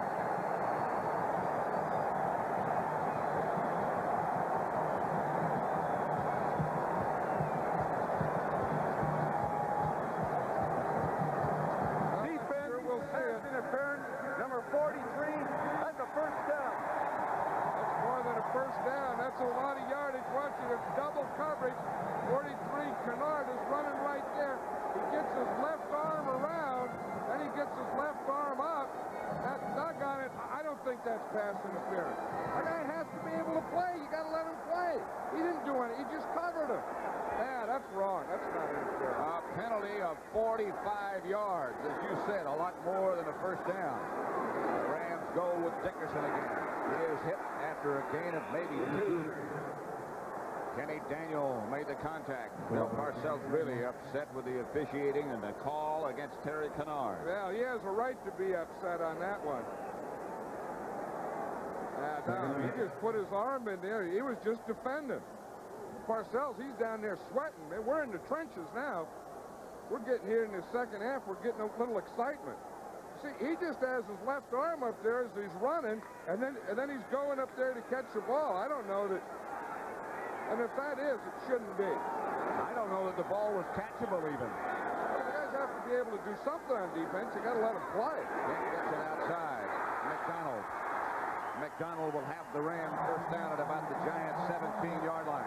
Harry Williams knocked him out of bounds, a gain of 11.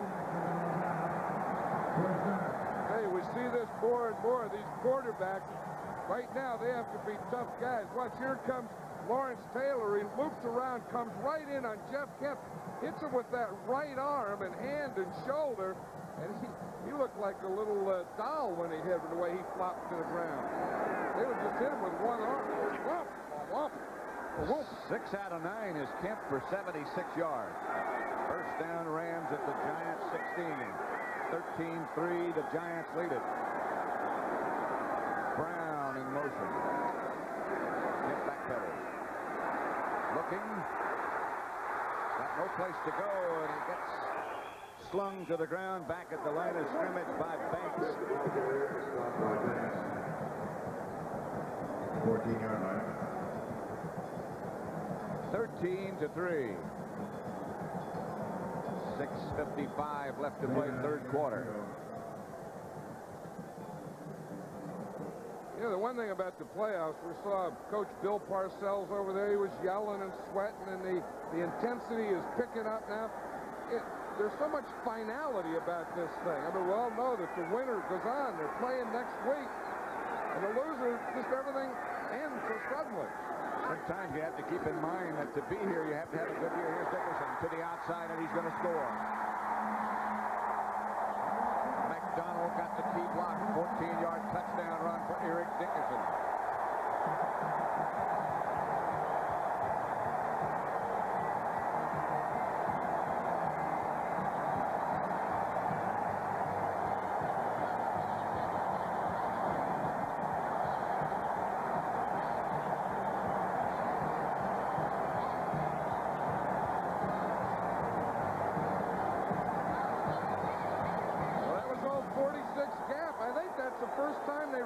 To that side today.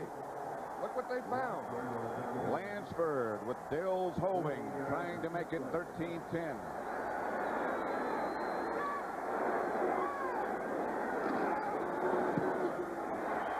And good.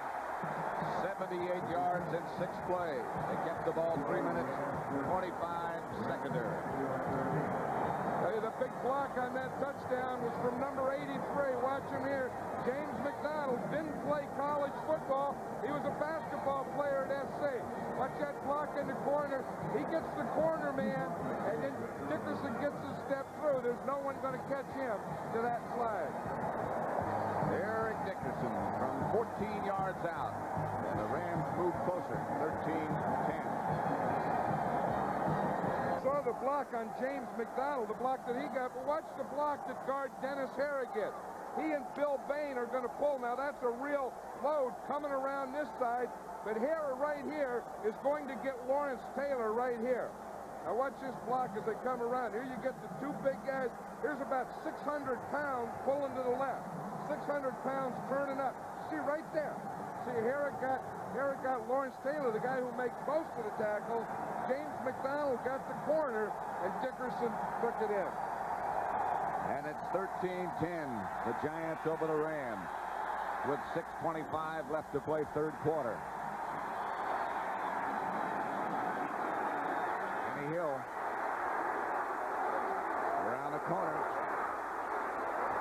down as Hill, with a good return, gets out to about the 42 before Ed Brady knocks him out of bounds.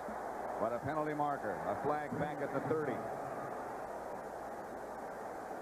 Are you sure it's going to be against the Giants? It's going to be one of those holding or blocking from behind above the waist. You see that so often on the kickoff returns. It seems like just about all kick returns there's some type of flag. On the receiving team. Once again on the Ram defense, Doug Reed has taken the place of Jack Youngblood. Jack just not quite able to go. He's gone for 14 years as well as anyone. Better than most. From the 20, the Giants put Joe Morris in motion. And they send Sims back to throw, and he gets it out quickly to Zeke Mowat. Johnny Johnson takes a ride on the back of Mowat. Jim Collins finally gets there, and they get him down, but he got a Giant first down. Jack Youngblood. Zeke Mowat on that play reminded me a lot of Dave Casper. When he used to catch the ball in the open field, he just loved that. He loved to just get his shoulder square, turn up, find a defensive back, hoping he'd jump on him, and see how then he would measure how far he gave the guy a ride. He had records for stuff like that. Morris, motion again. Sims back to throw again. Has time again. To Carpenter. He gets about 3 before Mike Wilshire cuts him down. Gary Jeter checks in for the Rams. That'll mean a 4-man front for them, as they think the Giants are going to have to throw. Ex-Giant Gary Jeter.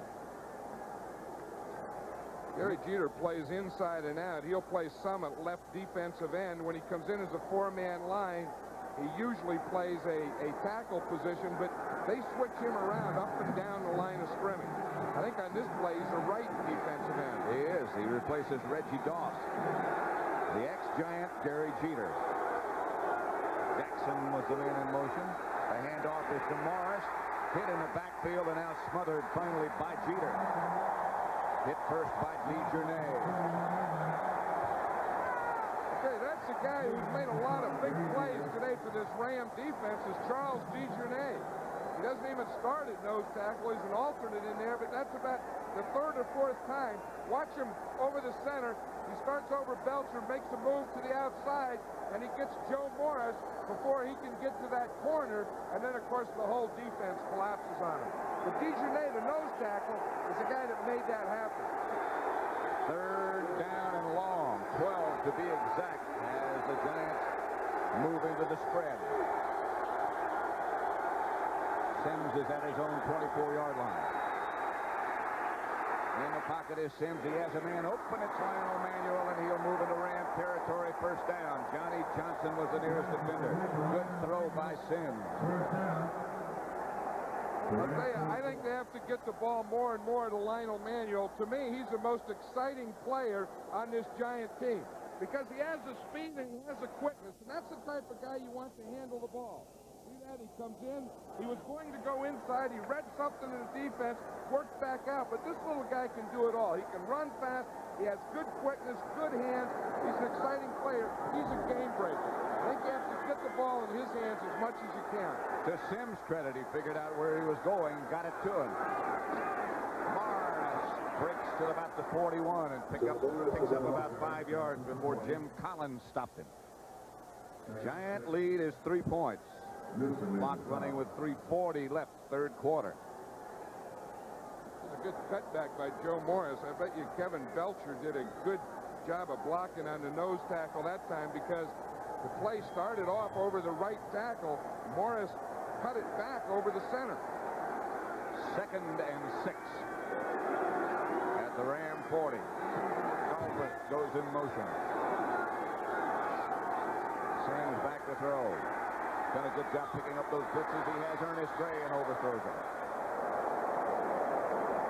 Gary Green and Johnny Johnson, the defenders. The Rams are pretty much a 100% zone pass defense team. You know, I think with those type of defensive at-bats they've had and all the injuries they've had that they've had to go to that thing.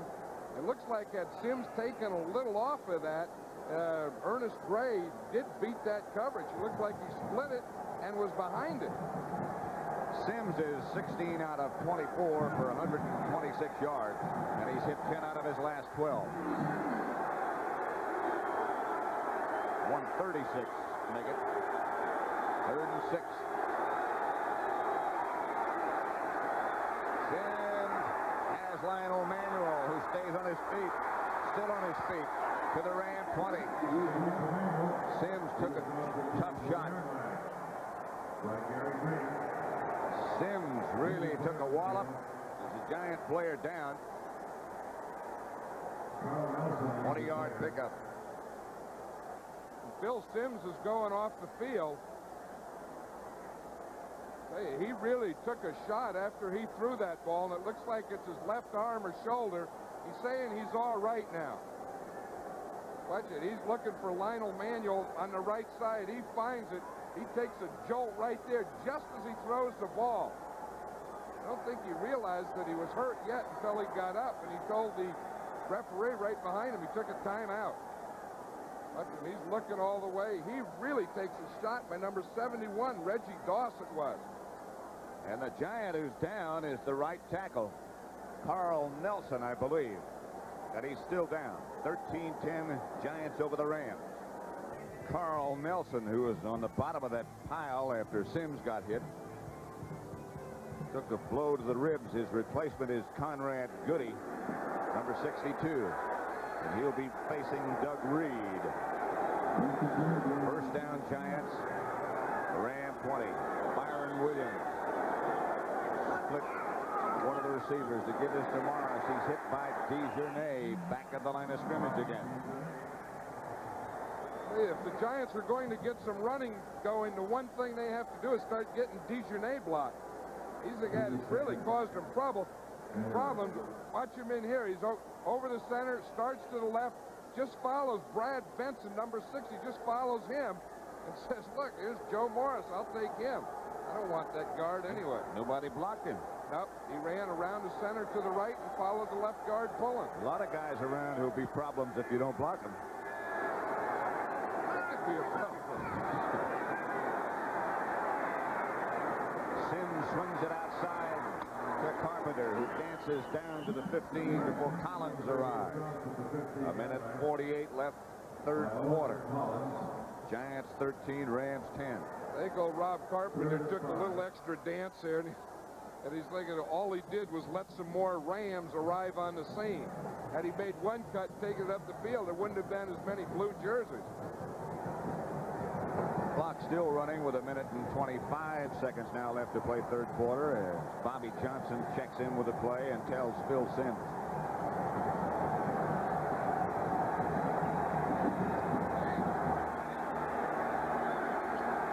From the Ram 14. They're going to have to hurry. They do get the play off. Sims in the grasp of Jim Collins. Mix-up. Sims either missed the handoff or he is going to roll out. I don't know if that was a mixed play or whether it was going to be a bootleg, because Jim Collins was on a blitz. And we'll see him. He's going to come right up the middle. As see the guard pulls. Sims was faking. I think he wanted to bootleg, but Collins was coming on a blitz. The guard pulled the other way, and there was no one to block him. And he got a handful of jersey, pulled it right over that shoulder pad, and here comes the Sheik. Well, the Sheik has been good twice already, from 37 and 39. This one's from 36, and he's good again. 3 for 3 is Ali Haji Sheik, and the Giant lead now is 16-10 over the Rams, and we have 40 seconds left to play in the third 17. Frank Cephas and Elvis Patterson really put a shellac on Barry Redden. There's a lot of white jerseys that converge on this play. Watch, there's Patterson right there. McLaughlin is there. About 3 guys. Wow. Bill Sims was shaken in the series before. So was Carl Nelson, and they're putting a flak jacket on the offensive right tackle. But he should be back. At least that's our information.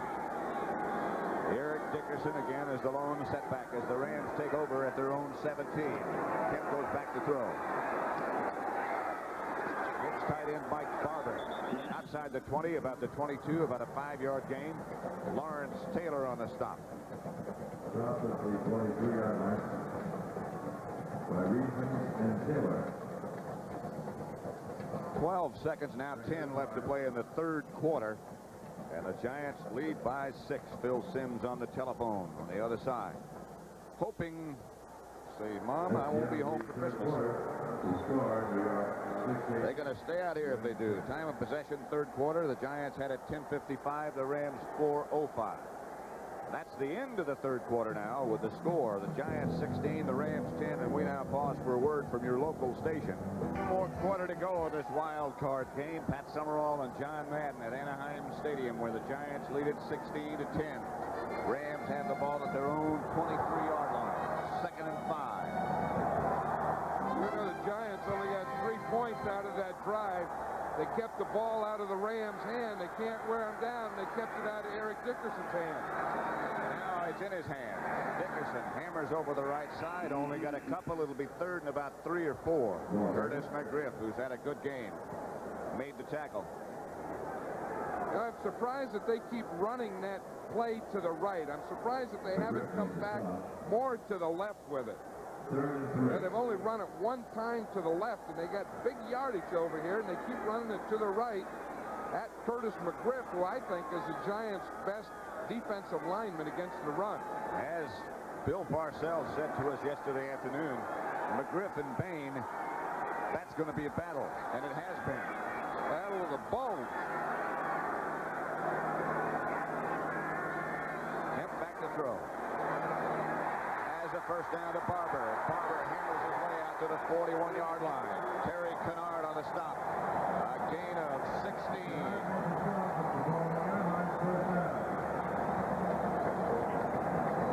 Watch Mike Barber here. He's going to come on a crossing pattern. Pretty good pass protection here. You see Kemp is able to look out to the right, find Barber as a second receiver. Barber catches the ball, turns it up, says, there's a defensive back. Let me give him a whap with his right shoulder. The only thing is, it was Terry Kennard who can whap pretty good himself. Jeff Kemp is 8 out of 11 for 99 yards. He gives fakes to Dickerson. Now he's being chased by Burt. Now again by Marshall. He throws in the direction of Dickerson, incomplete, and now here comes the penalty flag down.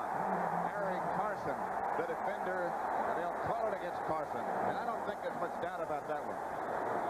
That is not. It has to be interference because the ball was in the air. When the quarterback starts to run, he loses his protection, and then the guys downfield can bump the receiver, but not when the ball's in the air. Carson hooked him with his arm. Trying to make the adjustment was Dickerson. Well, when you're in the open field, Pass interference 53. That's a first down. You're in the open field with Eric Dickerson, and there's no one else there with you, you're going to do that type of thing. Look, there's Harry Carson. There's just the 2 of them there. Harry says, I'll get it any way I can. He not only hooked him, he spun him, took him to the ground. Can't argue about that one. And then fell on him. First down Rams at the Giant 48. Dickerson. Reverse coming. They got some room, but there's a penalty flag already down. Henry Ellard wound up with the ball. There's a flag down again. 2 penalty markers down. Flags all over the place. There were 2 penalty markers on the field. I think Bill Bain pulled early for the first flag, and there must have been some sort of personal foul for the second one involving Doug Smith. I think you're right. I think the first one was illegal motion on the Rams. And the second one was later and down here. here's a little group down here. See, they're keeping track of the ball. On the offense. Also illegal hands on the offense. 2 penalties on the same team. That's serious. That is, and it's more serious. It's the same guy.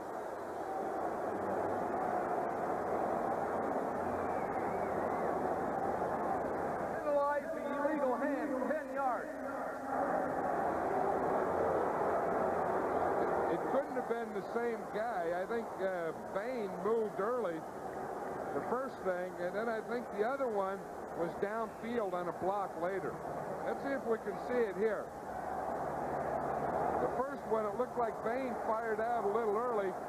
Then the guy that looks like he has a hold there is David Hill, number 81. He had a hold of Carl Banks' shirt. And I think they still had yet another penalty on that play. That's the one they called against Doug Smith. Pitch back to Dickerson. Here it is. And look out now. Dickerson almost was gone. Terry Kennard got him just before he broke everything. So you talk about big plays in a game. Terry Kennard has to have the biggest so far. Watch it. Here they're going to the right. He starts in. He just jumps over McGriff. He has the tackle there by Reasons. He goes outside of that. Makes one miss here. Kennard just barely got those ankles right at the end. Watch the block here by James McDonald, 83. He gets a good one to let Dickerson break it to the outside. Now, once he gets to the outside, as John Robinson says, when he straightens up, he's gone. He started to straighten, and Kennard caught him. If Kennard doesn't catch him, it's good night nurse. The fake is to Dickerson. Kemp got to get some done quickly. He gets it to McDonald. McDonald slips down shy of a first down. Carl Banks was out there facing him. Dickerson, 18 carries for 83 yards now. James McDonald has had some big plays blocking. He just caught a pass here. It was interesting. He was a basketball player at USC when John Robinson was the head football coach. Robinson at USC tried to talk McDonald into coming out and playing football. He wouldn't do it for him. Finally, he got here with the Rams, and he got him to play for the Rams. That's an easy way to, don't play college. I want to save it for pros. It helps with durability. They say he has a chance to be a great one. Here is a great one. Dickerson by Kennard, but it's a Ram first down inside the 20. David Hill, a good block up in front. They do wear you down, don't they? That's what they try and do. David Hill, this time, number 81, he's the wingback. Watch him. He's the outside guy. He works out. He's going to get the support guy. See it right there. He just turns Kenny Daniel out. What a lane that gives for Eric Dickerson to run in until Terry Kennard gets there. David Hill, Jim Hill's brother, who is the CBS sports anchorman here in Los Angeles.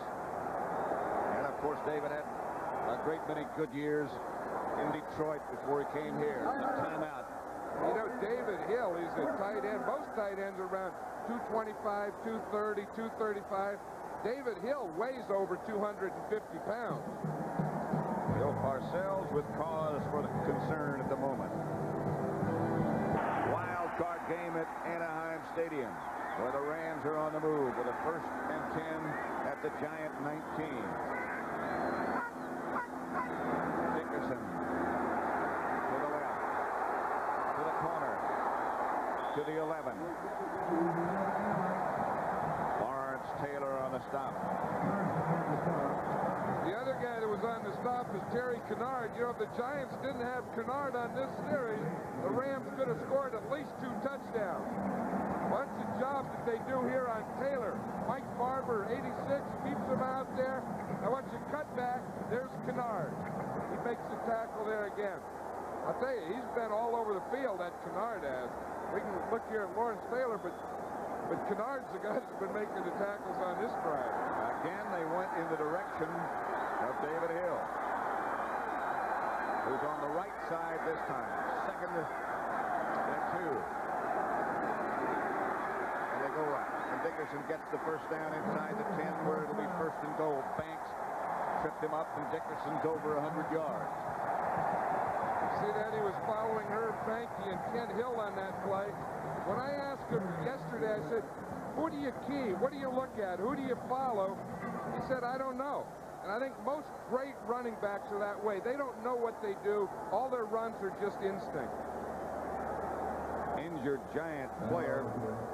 Dickerson now 21 carries, 103 yards. The Rams' total is 106, so Dickerson has all but 3. Courier, number 29, was the injured Giant. Now he heads off the field, seemingly okay. There he is right there, 29. It looked like he just got Dickerson's knee either on his shoulder or in the head. As he walked off, he said, it's my head. First and goal from the 7. 9.5 minutes left to play. The Rams trying to take the lead. Giants do lead by 16 to 10. Wayne Crutchfield in the backfield in front of Dickerson. Pitches back to Eric.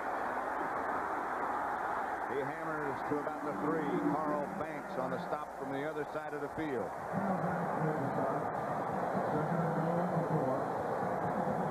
I guarantee you, Dwayne Crutchfield, number 45, is a short yardage guy, but no, John Robinson, from now on, every play that they call is just going to be a call that's not going to go to Crutchfield, it's going to go to Dickerson. They'll get him the ball every time the rest of the game until you win it. Remember the last week when they lost to the 49ers. They didn't have Dickerson in that last series, and they went to Crutchfield. They didn't have Redden, and they went to Crutchfield, and they didn't get it. They had to kick a field goal, and they lost to the 49ers. Dickerson is deep. They'll operate from the 4. The handoff is to Crutchfield, and he is smothered by Leonard Marshall. He should have listened. No, he didn't listen. Why do that? I mean, I'm sure that Crutchfield's a good player, a good guy. We have Eric Dickerson. The guy's all-world. He's broken every record in Russia. All you have to do is flip him the ball and let him go. I mean, I don't know why I don't understand this. I really don't. I mean, John Robinson's a good friend of mine. Crutchfield's good, but doggone. What, you dance with a girl you brought, you give it to the guy who's the best. The one who got you there. We said in the opening, the winged feet of number 29. Jeff Kemp gonna throw. Gets it out to Henry Ellard, but he is stopped at about the 5-yard line. They're gonna have to go field goal. Here comes Lansford. This is what cost them the game against San Francisco. They got down there and they couldn't get in. This is one of the things that Robinson said they had to be able to do. That's right. And against San Francisco, they didn't have Eric Dickerson. Remember, he had gotten kicked in the foot, and so they couldn't use him. This time they had Eric Dickerson, and they didn't use him. I'm surprised if a guy is going to break records, and you know, of all time, doggone, when you get down there close, he has to get the ball. This will be from 22 yards out. Lansford has hit from 38 already. Hills holding. Lansford is good again, and it's 16-13. A field goal battle between Ali Haji Sheikh and Mike Lansford. 16-13, Giants over the Rams. Far in front of us.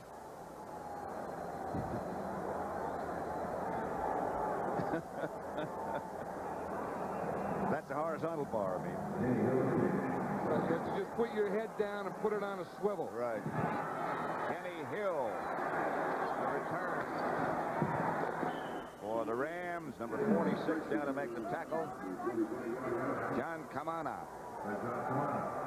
16-13.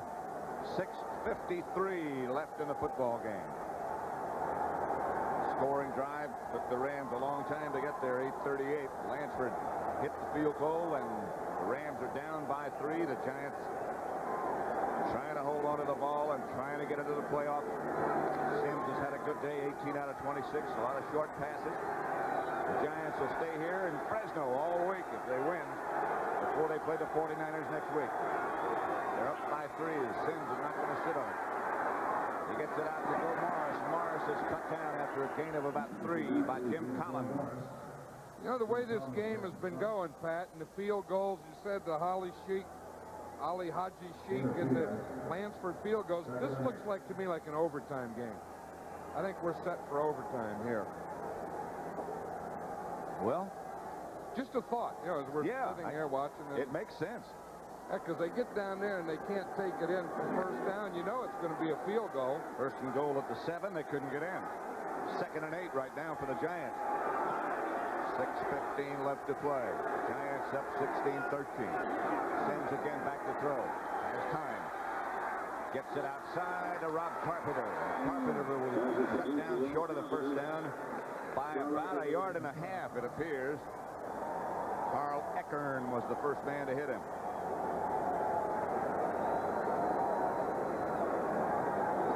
Youngblood back in the game, number 85. You can just see with that sciatic thing that he can't push off. He's going, you know, with that injury. Carl Nelson was going with his injury. He has the ribs. Youngblood has the sciatic. Dennis Hara, he's getting a tape job in the outside of the foot again. 3rd down and about 1.5 yards. Big down. Carpenter is the lone setback, and Galbraith goes in motion. Sends back to throw. Gets it out to Carpenter, and Rob Carpenter lunges for the first down in the grasp of Collins. And Leroy Irvin. First down Giants, and a big one. 5:07 left to play. Yeah, that's one thing. Rob Carpenter doesn't have great speed, but he has those little moves where he just moves the head and shoulders enough. He's good with that quickness in line, and once you get the ball out to him in the open field, he has that same little wiggle that can pick up a first down for you. Very important time to watch the clock now. Sims has hit 15 out of his last 17. 4:40 left to play. The Giants at their own 36. They lead by 3. Sims to Morris. Morris out of the pack, and he could be gone. There's a penalty marker down. Morris is dragged out of bounds at about the 3-yard line by Vince Newsom, but there's a flag on the play. A flag on the play. It's against the Giants. A gain of 61 yards by Joe Morris, washed out.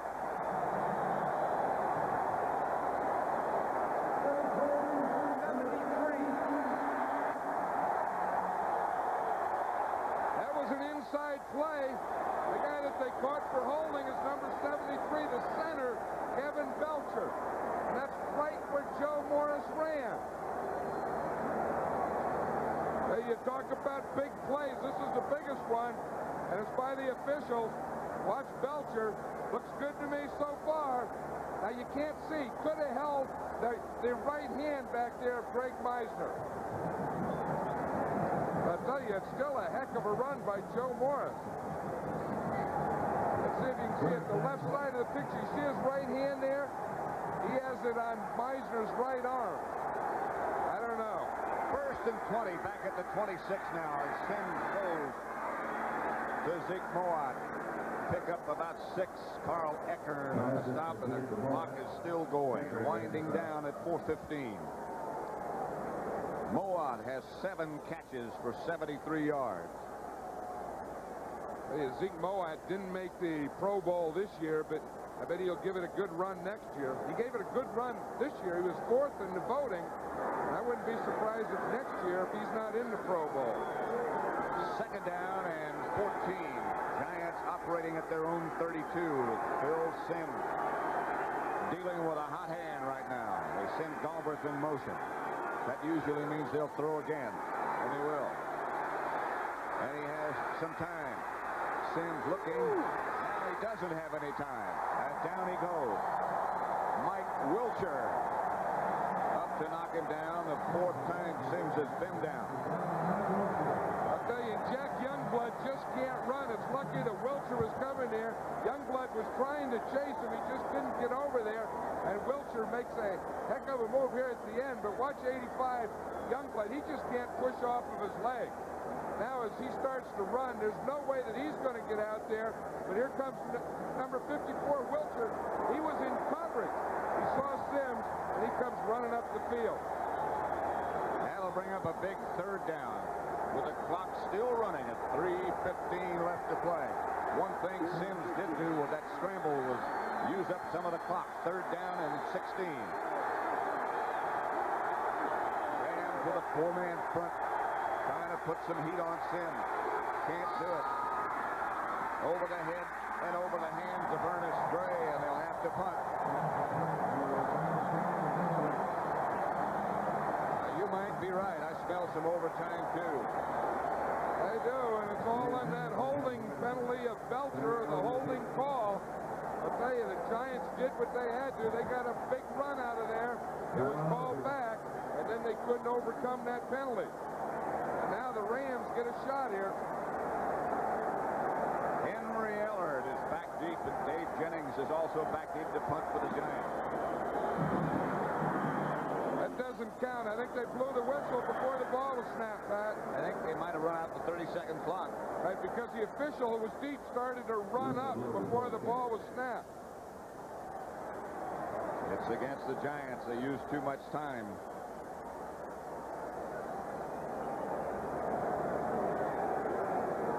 Henry Ellard made no move. And maybe now they're saying they never started the 30-second clock. Well, I know it was the official who was down there deep with Ellard. He started to run up, waving his arms before the ball was snapped. So he caught something. He caught something going on. That must be what happened. They never started the clock because there is no penalty. Well, Ben clock operator didn't start for 30 seconds. We're going to kick over, and we're going to put 3 seconds back on the clock. They're going to put 3 seconds back on the clock, they say. On the game clock. Take them a second to do that. Everyone gets into these games, and you got guys to blame. You know, the officials, they stop the clock. It's a 30-second clock operator now. Well, it's the playoffs. There it is. 16-13 the score. Giants over the Rams. Henry Ellard back deep.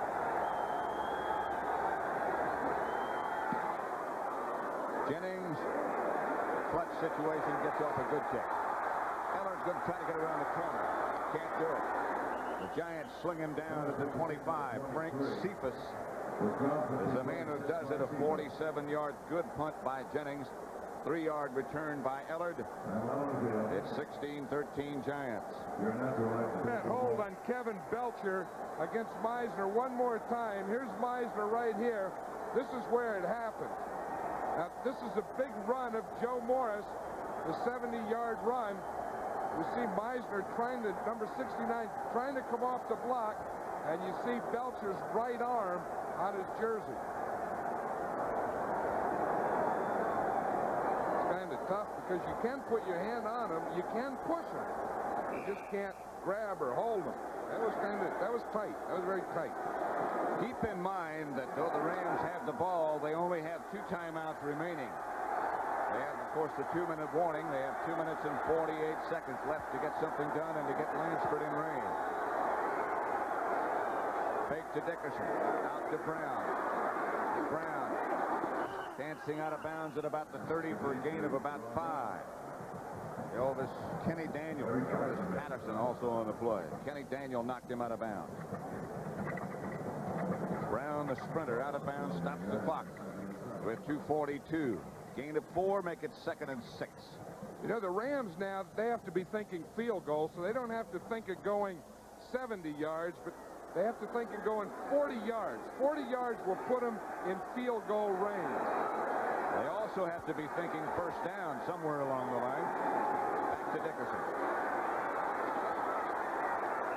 Outside the 30, about the 31, Harry Parsons and Gary Reasons converge to stop him, and they face a 3rd down situation right here. Well, they better hurry up and huddle. They're not going to take a timeout. I'm surprised they didn't have 2 plays called, because they're taking an awful lot of time to get out of that play in the huddle and back to the line of scrimmage. 3rd and 6. Maybe a little bit shy of 6, but still it's considerable yardage. Kent back to throw. Trying to find somebody. David Hill had it. And let it get away. He's got a punt now, do you not?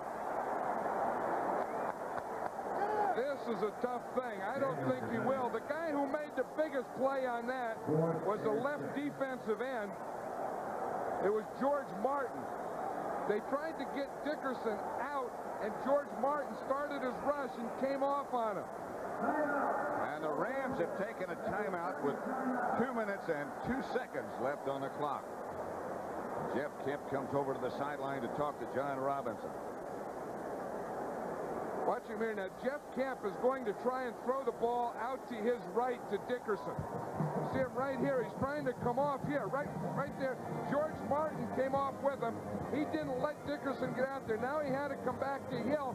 He threw the ball a little behind David Hill, and he couldn't handle it. This is a very tough call. You know, you only have one timeout left, plus the 2-minute warning. Do you punt? But if you punt, you can't use your timeouts because you don't have your timeouts. So I think that they darn near do have to go for it right here on 4th down as they're doing. I think they do, especially since they're down to 1 timeout.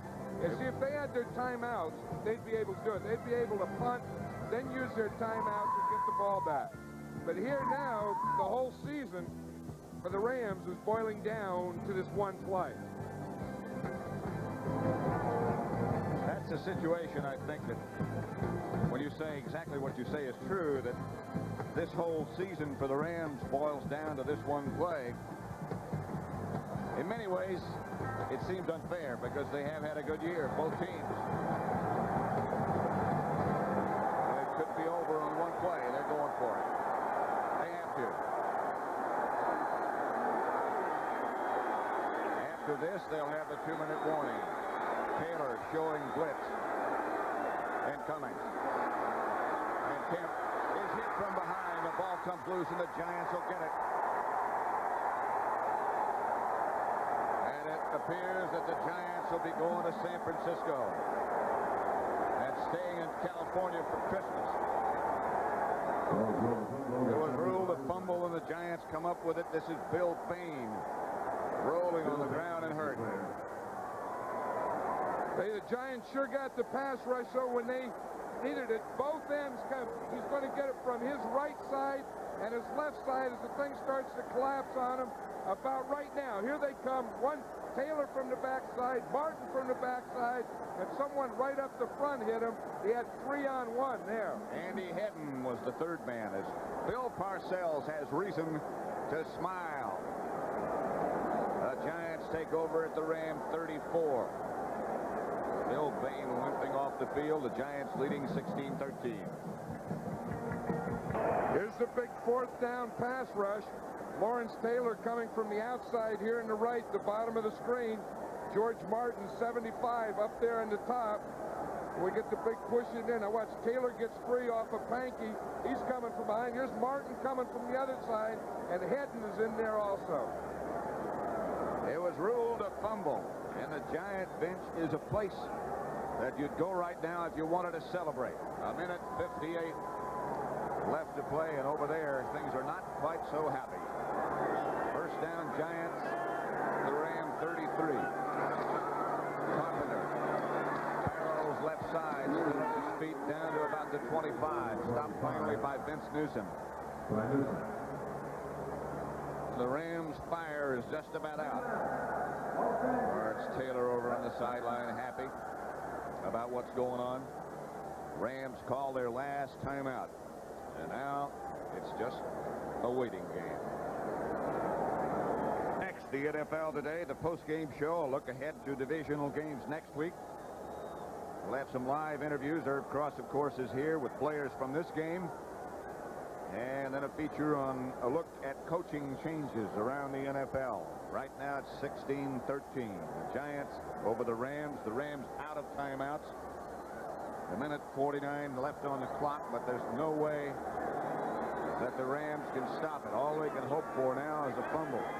Harry Carson looking on. 2nd and 2. Carpenter hit in the backfield. Short of the first down. Greg Meisner hit him. They might get the ball back for maybe one play, perhaps two. Well, I'm sure that the Giants would go for it on 4th down anyway, so they have 2 yards to go, but they really have 2 downs to do it in. The Rams can't stop the clock. 1 minute, 23 seconds to go. If they don't get the first down, the Rams could get another shot at it, because if they stop them on 4th down, that's automatic timeout, change of possession. So this indeed is a big play again. 3rd down and 3. They give to Carpenter. Flag is down. Flag is down. I think the Rams were offside, and that would be enough for the first down, and that would do it. Reggie Doss on the stop. It might have been Meisner who jumped. Either Meisner, an inside linebacker, coming on a blitz trying to get a jump, but it will be against the Rams. Then it'll be a first down. Then it's all over. Been a bad weekend for Los Angeles pro football. The Raiders losing yesterday. 69, offside. It was Meisner. And now there is an authentic reason to celebrate.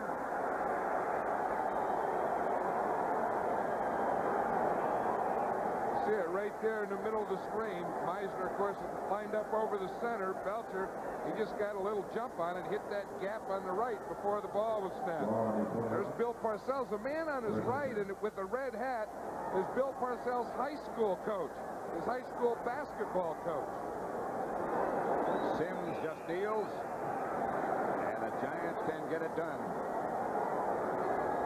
Pete Shaw, John Robinson.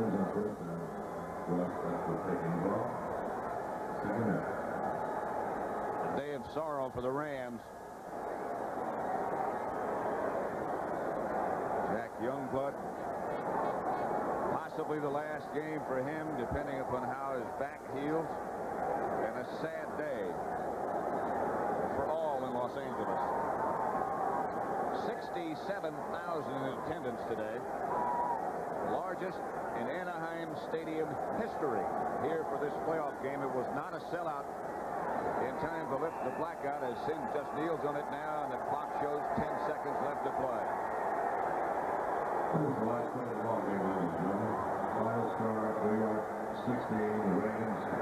The Giants will spend Christmas Day up in Fresno and get ready to play the 49ers up at Candlestick next week, where John Madden and I will be.